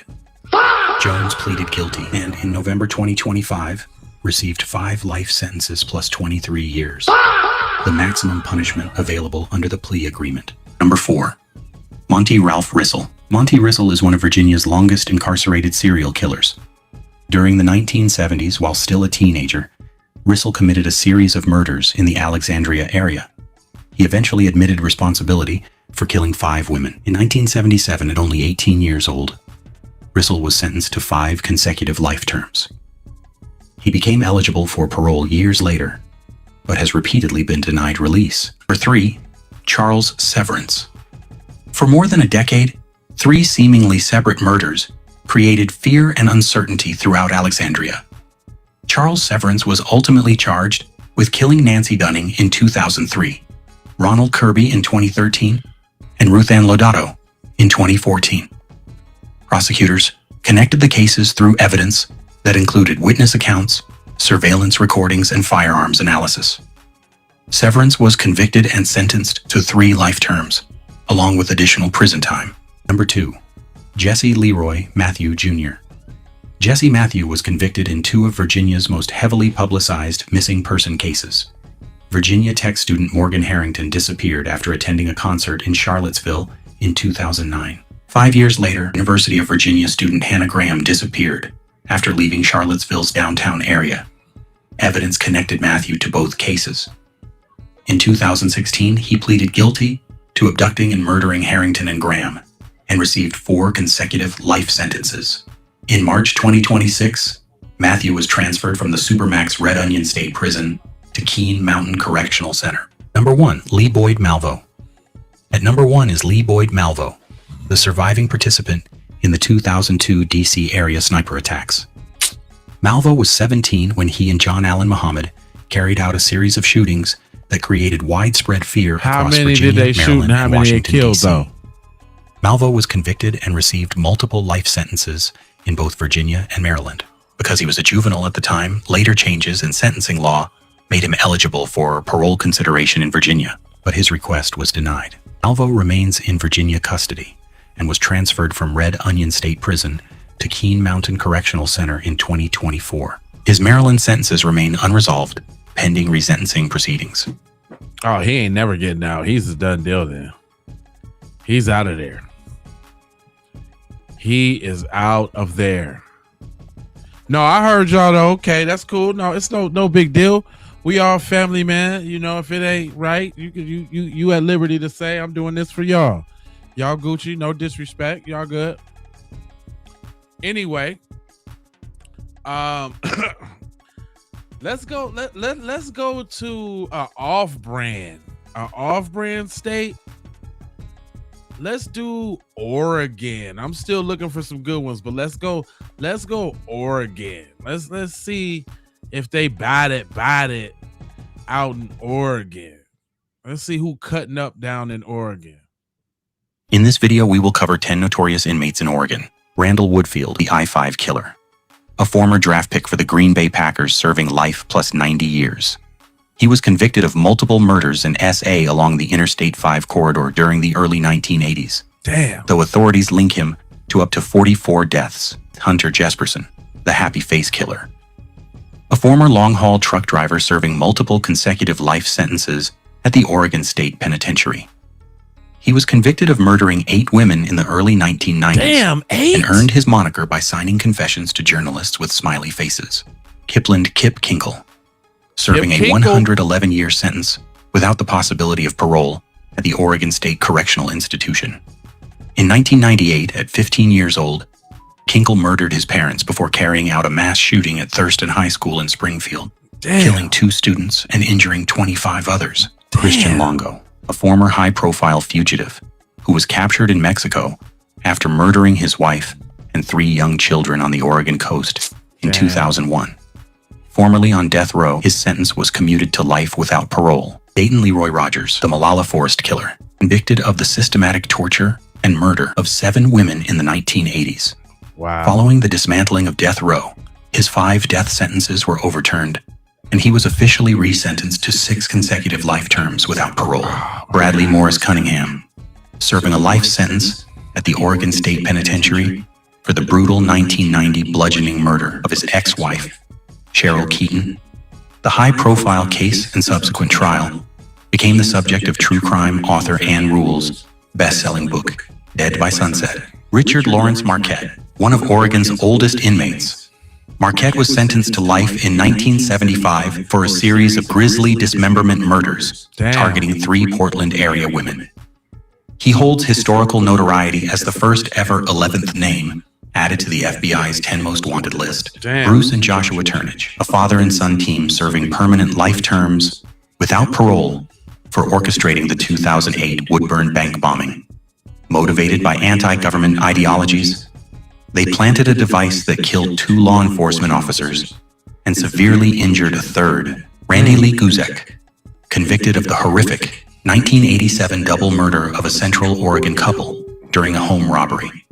Guzek achieved unique legal notoriety for having his death sentence overturned by appeals courts a record 4 times before his sentence was permanently altered to life. Ward Weaver III, serving consecutive life sentences for the highly publicized 2002 kidnapping, essay, and murder of 2 teenage girls in Oregon City. Damn. Authorities recovered the victims' bodies buried on Weaver's residential property.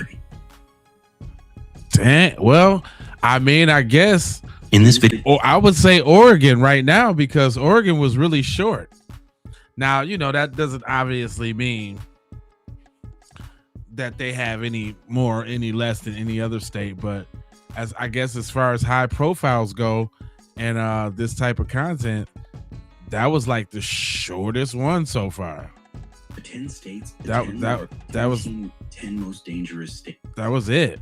That's the shortest one. 10 most prolific modern, 10 killers, 10 notorious. So I got a couple more. Death row across the United States. Hundreds of some prisons. I got a couple more. Someone be convicted of murder when some murder. You know what I'm saying? So that every major.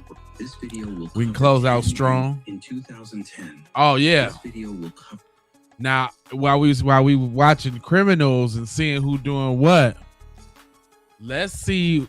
I thought this was interesting for real. Let's see who to survive the most solitary confinement, like being locked up with nobody seeing you. For 10 inmates who spent years in solitary confinement. Number 10, Ian Manuel. Ian Manuel entered prison as a teenager after being convicted of armed robbery. Over the years, he spent roughly 18 years in solitary confinement under highly restrictive conditions. He later described how isolation changed his perception of time. Without normal social interaction, days blended into weeks, and weeks into years. To keep his mind active, he read constantly and wrote letters whenever he could. His story reminds us that surviving solitary confinement is only the beginning. Recovering from it can take years. Number 9. Jack Henry Abbott. Jack Henry Abbott spent much of his life in prison, including extended periods in solitary confinement. Instead of allowing isolation to silence him, Abbott began writing. His letters vividly described prison life, loneliness, and the psychological effects of prolonged isolation. Those writings eventually reached the outside world, and became a best-selling book called In the Belly of the Beast. Although Abbott's life after release ended in tragedy, his first-hand descriptions of solitary confinement remain among the most widely discussed accounts ever written by a prisoner. Number 8. Mumia Abu-Jamal, former journalist. Mumia Abu-Jamal spent decades on Pennsylvania's death row. While death row conditions vary from state to state and are not always the same as solitary confinement, many inmates experience severe isolation under highly restrictive housing. His imprisonment attracted worldwide attention and generated decades of legal appeals and public debate. Supporters questioned the fairness of his conviction, while others defended it. Regardless of where people stand on the case, his long years under restrictive confinement became part of the larger discussion about the effects of prolonged isolation. Number 7. Hugo Pinnell. Hugo Pinnell spent decades in California's prison system. For much of that time, he lived in solitary or other highly restrictive housing. Supporters argued that his isolation had become excessive after so many years. Prison officials maintained that security concerns justified the restrictions. His case highlighted one of the biggest questions surrounding solitary confinement. At what point does isolation stop being a security measure and become a punishment in itself? Number 6. Robert King. Robert King was one of the 3 prisoners who later became known as the Angola 3. He spent approximately 29 years in solitary confinement at Louisiana State Penitentiary. During those years, King developed strict daily routines to help preserve his mental health. Exercise, reading, writing, anything to give structure to days that otherwise felt endless. After his release, he dedicated much of his life to speaking publicly about the human cost of prolonged isolation. Number 5. Herman Wallace. Herman Wallace spent more than 40 years in solitary confinement as part of the Angola 3. His conviction was challenged for years through the courts. In 2013, a federal judge overturned that conviction.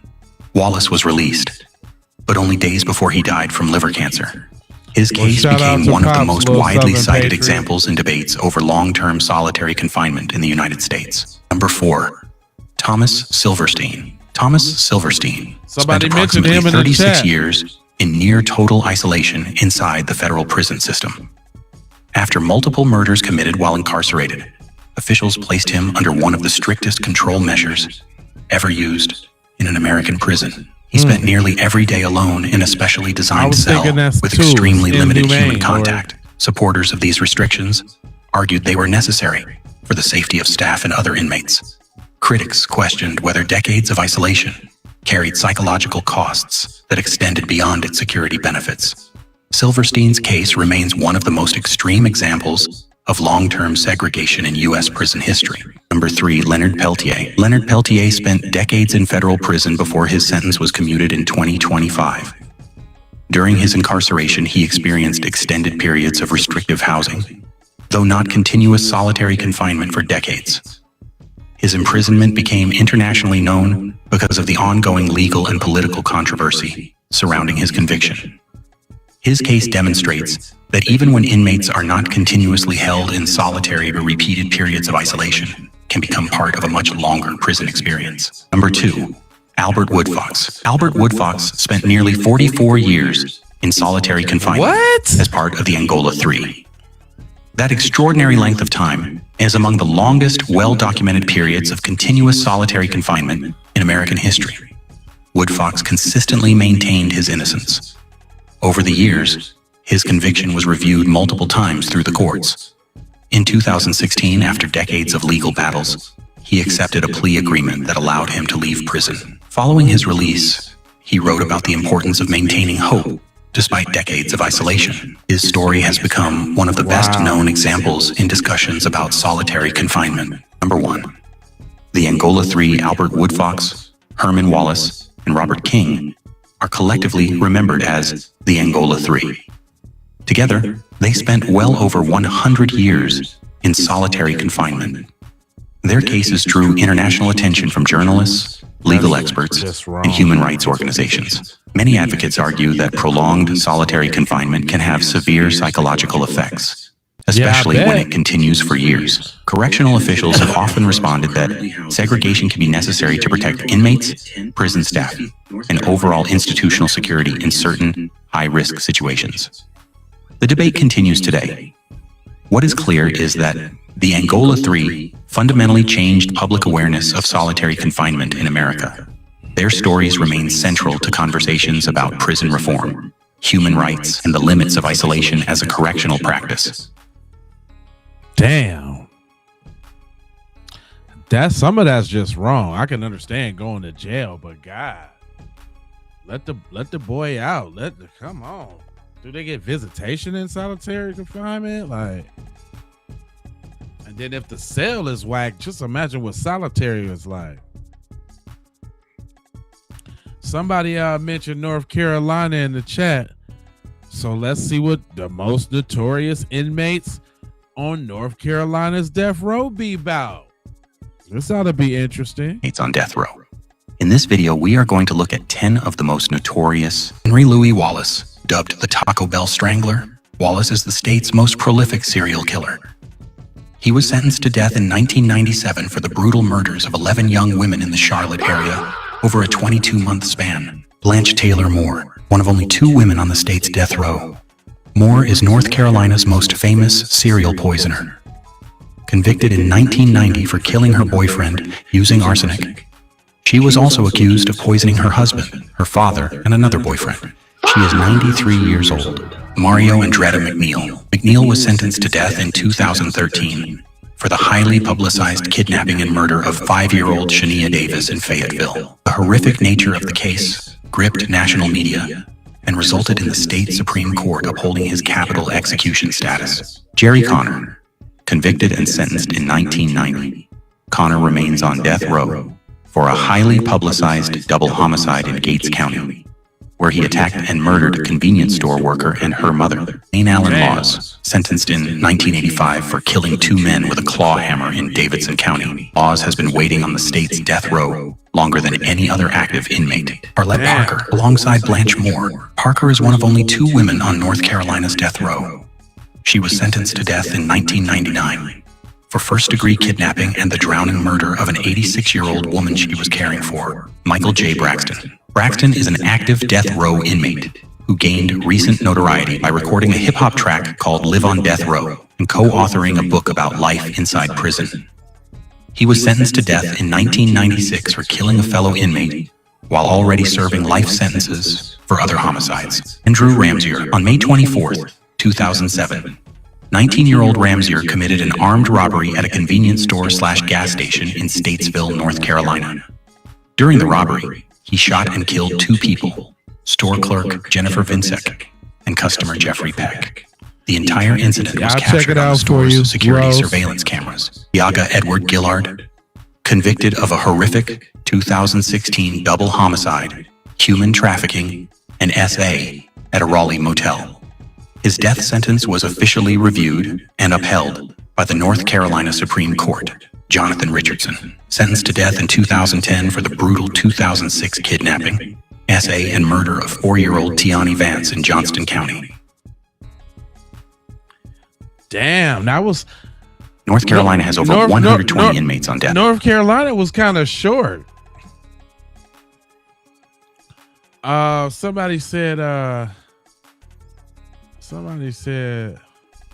we just did a Pennsylvania. I forgot which one that was. I don't know if that was the inmates or the death row, but them death row ones. Hold on, let me see if I can't find us another one of them death rows, because them death rows was like, whoa, that's like the worst of the worst. Death row. Let me see what we got here. Oh,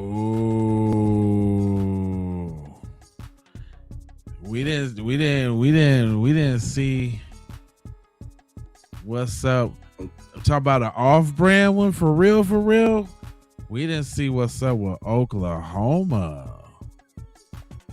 It's like a state you just forget about Oklahoma, don't you?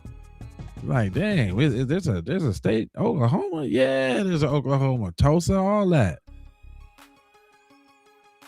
Check it out. Oklahoma currently lists 25 people on its death row roster.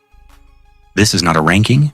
The names follow the state's official list. I'll look for them. Each person was convicted in court, and this summary focuses on the crime that resulted in the death sentence. Joseph Fidel Alanis was sentenced to death for the 2018 murder of Brittany Young at an apartment complex in Norman. Brenda Evers Andrew was convicted of arranging the 2001 murder of her estranged husband, Bob Andrew. Prosecutors said she planned the killing with James Pavat, partly to collect life insurance money. Miles Sterling Bench received a death sentence for murdering 16-year-old Braylee Henry in 2012. Damn. Henry disappeared after stopping at the convenience store where Bench worked. Sean Michael Bosey was convicted of the 2010 murders of Katrina Griffin and her two children, California, Christian and Chastity. He was also convicted of setting fire to the family's home. Ronson Kyle Bush was sentenced to death for the 2008 murder of Billy Harrington inside Harrington's Oklahoma City home. Carlos Cuesta Rodriguez was convicted of murdering his girlfriend, Olympia Fisher, in 2003. His death sentence followed a Cleveland County trial. Dustin Melton Davison was sentenced to death for murdering 2-year-old Creedon Brooks, the young son of Davison's former girlfriend. Daryl Wayne Frederick received the death penalty for the 2011 murder of his mother, Connie Frederick, at her home in Oklahoma County. Ronnie Eugene Fuston was convicted of murdering Michael Rhodes in 2012. Rhodes was with his 3-year-old child when the shooting occurred. Clarence Roselle Good Jr. was sentenced to death for 3 murders committed in Owasso in 2005. The victims were Mitch Thompson, Tara Burchett Thompson, and Tara's 10-year-old daughter, Kayla. Marlon Dion Harmon was convicted of killing convenience store owner Kamal Choudhury during a 2004 robbery in Oklahoma City. Donnie Lee Harris Jr. received a death sentence for the 2012 murder of his girlfriend, Christy Ferguson, during an arson attack at her home. Derek Terrell Leday was sentenced to death for the 2015 murder of Dennis Johnson Jr.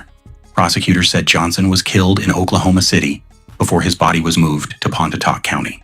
Wade Greeley Lay was convicted of killing bank security guard Kenneth Anderson during a failed Tulsa bank robbery in 2004. Lay committed the robbery with his son. Ricky Ray Malone was sentenced to death for the 2003 murder of Oklahoma Highway Patrol Trooper Nick Green during a traffic stop. Micah Alexander Martinez received 2 death sentences for the 2009 murders of Carl and Martha Miller inside their home near Cache, Oklahoma. Alfred Brian Mitchell was convicted of the 1991 murder of Elaine Scott at an Oklahoma City recreation center. The attack also resulted in robbery and SA convictions. Alton Alexander Nolan was sentenced to death for murdering co-worker Colleen Hufford during a 2014 workplace attack at Vaughn Foods in Moore. Another employee survived the attack. James Dwight Pavat was convicted alongside Brenda Andrew in the 2001 murder of Rob Andrew. Prosecutors said Pavat helped plan and carry out the insurance-related killing. Derek Don Posey received 2 death sentences for the 2013 murders of Amy Gibbons and her 5-year-old son, Briar. The crimes occurred during an attack and fire at their home. William Lewis Reese was sentenced to death in Oklahoma for the 1997 murder of 19-year-old Tiffany Johnston. The case remained unsolved for years before Reese confessed in 2016. Hey, real quick, you know what's crazy about seeing these though? You know how you always hear about statistics and they just, we so desensitized to death, but it's crazy to see how many people actually take it to that point. Like you get to put the face with the name, so to speak.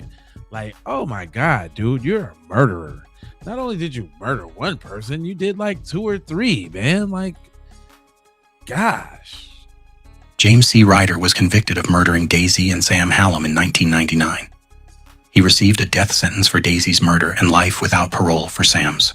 Isaiah Glendale Tryon was sentenced to death for the 2012 murder of his former girlfriend, Tia Bloomer, at an Oklahoma City bus station. Daniel Raul Santiago Vasquez received... And I think it got to be something said, man, for these crash out dudes over these women. I mean, it's every other one somebody that crashed out over their female girlfriend. Then I noticed if it's a black dude, it's the girlfriend. If it's a white dude, it's the wife and kids or the mom and dad, which is crazy. Like they'll get the wife and the mom and dad or the mother-in-law too. All y'all gotta go. He just and with the dudes though, it'd be the mother and the son, which is even. It's all terrible. But I'm just saying, these dudes crashing out over these females is whack. 2 death sentences for the 2018 murders of 23-year-old Shalia Toombs and her unborn son. Toombs was approximately 8 months pregnant. Another one. Finally, David Ware was sentenced to death for murdering Tulsa Police Sergeant Craig Johnson during a 2020 traffic stop. Also, it can be said in every state we see it's always somebody to get with them police too. They be thinking they tough, and we all see that it's somebody way tougher than them in every state. Officer Orish Zarkashan was also seriously wounded, but survived. Damn, Oklahoma was kind of short. Oklahoma. Somebody said New Mexico. That's kind of off brandy. Let's see how they getting it in New Mexico. Is they bad it in New Mexico? New Mexico abolished the death penalty in 2009, but these 10 men will never leave prison. Here are the most notorious inmates currently inside NMC. In 2013, 15-year-old Nehemiah Griego shocked the nation by murdering his parents and 3 younger siblings. Damn. After a lengthy legal battle over his rehabilitation, he is serving 3 concurrent life terms, moving past his 2022 state Supreme Court appeal failure. Griego marks another year of adult state prison confinement in 2026. Damian Herrera carried out a brutal 2017 shooting spree, killing 5 people, including his mother. He remains under 24-hour maximum security following a violent, caught-on-camera jailbreak attempt. Just recently, the New Mexico Supreme Court formally upheld his consecutive life sentences, solidifying his permanent status behind bars. Sentenced to 2 concurrent life terms plus 40 consecutive years for the horrific 2017 Clovis Library mass shooting, Nathaniel Jouett remains heavily monitored. While recent state juvenile sentencing overhauls have sparked intense debate regarding future parole eligibility for young offenders, Jouett continues to serve out his strict maximum security designation. Robert Fry is one of the most feared serial killers in New Mexico history. Convicted of the gruesome 2000 murder of mother of 5 Betty Lee, Fry was later tied to 3 other brutal killings in San Juan County. Not the gruesome. He spent nearly 20 years on death row until a landmark state Supreme Court decision officially commuted his sentence to permanent life imprisonment without the possibility of release, long before hitting federal radar. Roy Paul Martinez was a feared name across the New Mexico prison system. As a ruthless leader within the Sindicato de Nuevo Mexico gang network, Martinez orchestrated widespread narcotics trafficking and brutal cell block assaults. Convicted under sweeping federal racketeering laws, he continues to serve out a life sentence under strict, high-security confinement. Christopher Dominguez was a career thief who graduated to high-stakes violence. He led law enforcement on a multi-state rampage involving armed pharmacy robberies, hostage-taking, and violent shootouts across state lines. He remains locked away under heavy security for his 28-year sentence. Inmate violence isn't just external. Cody Ruiz became one of the most heavily monitored inmates in the state after orchestrating a brutal coordinated ambush on correction staff in Las Cruces, which left an officer with a broken jaw and proved how volatile state facilities can be. Joseph Blea is one of the most notorious predators in Albuquerque history. Blea targeted and attacked young girls throughout the 1980s and 90s, remaining unidentified until a landmark 2010 DNA match. Handed a crushing 90-year sentence, Blea continues to face intense public scrutiny behind bars as a prime, uncharged suspect in the infamous 2009 West Mesa serial murders. Anthony Ray Baca, known as Preacher, sat at the absolute apex of the S&M prison gang. From behind bars, he controlled drug pipelines and ordered executions on rival inmates and high-ranking prison officials alike. He serves his life sentence under the highest federal state safety restrictions. Finally, Michael Paul Astorga. In 2006, Astorga triggered a massive international manhunt and landed on the FBI's most wanted list after shooting and killing Bernalillo County Deputy James McGrain Jr. during a traffic stop. Convicted of first-degree murder, Astorga narrowly escaped the death penalty. Today, he remains heavily locked away, serving a minimum 60-year stretch. Ooh. This video will cover 10 of the most notorious inmates. Did somebody... Everybody been saying California. I think we did California. We did California. Yeah. We did California because I think Suge Knight was in the California joint. And it's pretty much the most notorious in California. We did California. Let me see what we got here. Somebody said West Virginia. That's pretty off-brand too. Somebody said West Virginia. Somebody said North Dakota. I think we did North Dakota too.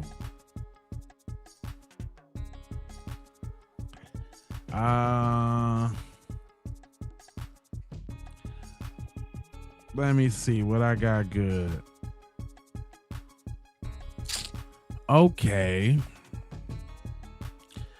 This should round us off real nice. Let's go to Washington.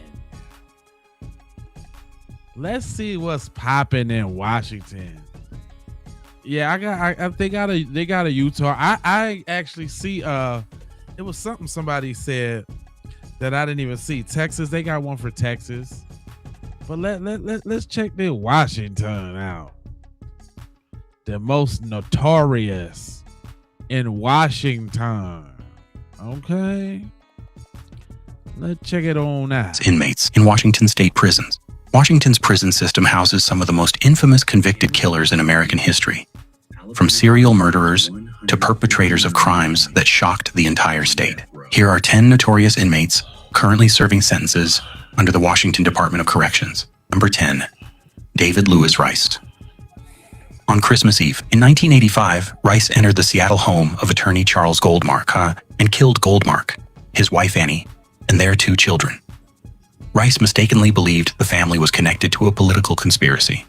His original death sentence was overturned, and he is now serving life in prison. Number 9, Warren Leslie Forrest. Forrest has been incarcerated since his conviction for the 1974 murder of Krista K. Blake. Damn. Decades later, DNA evidence connected him to the murder of 17-year-old Martha Morrison. Damn. He was convicted of that second killing in 2023 and remains suspected in several other unsolved cases. Number 8, Connor Michael Shearman. Shearman was convicted of killing 4 members of the Milken family in Kirkland in 2006 and setting their home on fire. He was originally sentenced to death, but that sentence became life without parole after Washington's death penalty was declared unconstitutional. Number 7, Byron Eugene Scherf. Scherf was already serving life without parole when he killed correctional officer Jamie Biendel at the Monroe Correctional Complex in 2011. His death sentence was later vacated and replaced with another life without parole sentence. Number 6, Michelle Anderson. On Christmas Eve in 2007, Anderson and her boyfriend murdered 6 members of Anderson's family near Carnation, Washington. The victims included 3 generations of the same family. Anderson received 6 consecutive life sentences without parole. Damn. Number 5, Joseph McEnroe. McEnroe was Anderson's co-defendant in the Carnation killings. A jury convicted him of murdering all 6 family members, but rejected the death penalty. He was sentenced to life in prison without the possibility of parole. Number 4, Jack Owen Spillman III. Sometimes called the Werewolf Butcher, Spillman admitted to 3 Washington murders committed during 1994 and 1995. He pleaded guilty to 3 counts of aggravated first-degree murder and was sentenced to life without parole. Number 3, Donna Perry Perry was convicted of murdering Yolanda Sapp, Nikki Lowe, and Kathleen Brisbois near Spokane in 1990. Advances in forensic evidence helped investigators connect Perry to the decades-old cases. In 2017, she received 3 life sentences without parole. Number 2, Robert Lee Yates Jr. Known as the Spokane serial killer, Yates was convicted of killing 15 people. He received more than 400 years for 13 murders and was sentenced to death for 2 additional killings. Damn. When Washington eliminated the death penalty, those sentences were converted to life imprisonment. Number 1. Gary Ridgway. The Green River Killer is the most infamous prisoner in Washington. Ridgway pleaded guilty to murdering 48 women and later admitted to a 49th killing. He received 49 consecutive life sentences without parole and remains imprisoned at Washington State Penitentiary. Now, I don't think it was nobody badder than Cuz on the 49 side of the game. Jeez Louise. Gosh darn it. Well, y'all, we at the end of the road as far as the crime go. I gotta save some for the next broadcast, y'all. I appreciate y'all rolling with me. If y'all done made it this far, I need y'all to go ahead and subscribe and hit the like button then. And come holla at me tomorrow night, because we're gonna do this again tomorrow night. I gotta save it. I can't give y'all all the jewels now. Shout out to everybody that done threw me some jewels and threw me some super chats and all of that. I appreciate y'all. Y'all help the broadcast go along. Shout out to my mods and anything. But we had such a nice chat tonight. Everybody was cool. There wasn't nobody saying no BS. This is the kind of vibe I like. Yeah. Oh yeah. We even got across the pond in the crib in the house tonight, watching the crime. You know what I'm saying? Yeah. Washington was like that, wasn't it, Barry? Washington was straight like that. Quaz, QAZ, I got you. We gonna find. I think they got a Louisiana there. I'm gonna do. You gotta come tap in tomorrow night to see that one. So we're gonna go through Utah tomorrow. Matter of fact, I can tell y'all the ones I got for tomorrow because I want to save a few. I ain't want to get y'all. We got Utah tomorrow. We got Alabama tomorrow. We got Colorado, Indiana. It's 50 states for Christ's sakes. Don't look like they got all of them, but whatever ones that they didn't do, we gonna do. They got another Pennsylvania. They got another They got Arizona, North Carolina. Oh yeah, it's gonna get real deep. Idaho, Kentucky, Illinois. Oh yeah, Florida. Oh yeah. We're gonna have some fun. They got Florida inmates and death row, so it's gonna be cracking. Ohio, Texas, Angola, that's Louisiana, so we got that. Yeah. All right. Yeah. Well, y'all meet me here tomorrow, man. Y'all gonna meet me here tomorrow. I think they do got a Maryland. No, you know what? I don't even think I seen a Maryland in there. I don't think so, because I didn't make these. But now, trust and believe, the way I see them putting together this content is only the next step that I put together my own top 10s and stuff like that. So I'm already thinking about how to craft these same joints, because it's super easy. It's just pictures and some AI, and I can do it too. But yeah, man, they got a whole bunch of joints, man. So we got some stuff to crime out with. Y'all my best people to crime out with. I appreciate y'all criming out with me. You know what I'm talking about. And I ain't gonna hold you, but I'm emoji focused you about being on code. And you know I got 4 words for you. I need you to go ahead and subscribe for the vibes. You know what I'm saying? I need you to go ahead and like for the spike, comment your vomit, share if you care about getting crime everywhere. Please do that on the platforms that you own, Jones. And just to bring it all the way home, I got love, peace, blessings, and aloha. I'm out the Doha for Shoha. Crime already all night. You already know. Yee!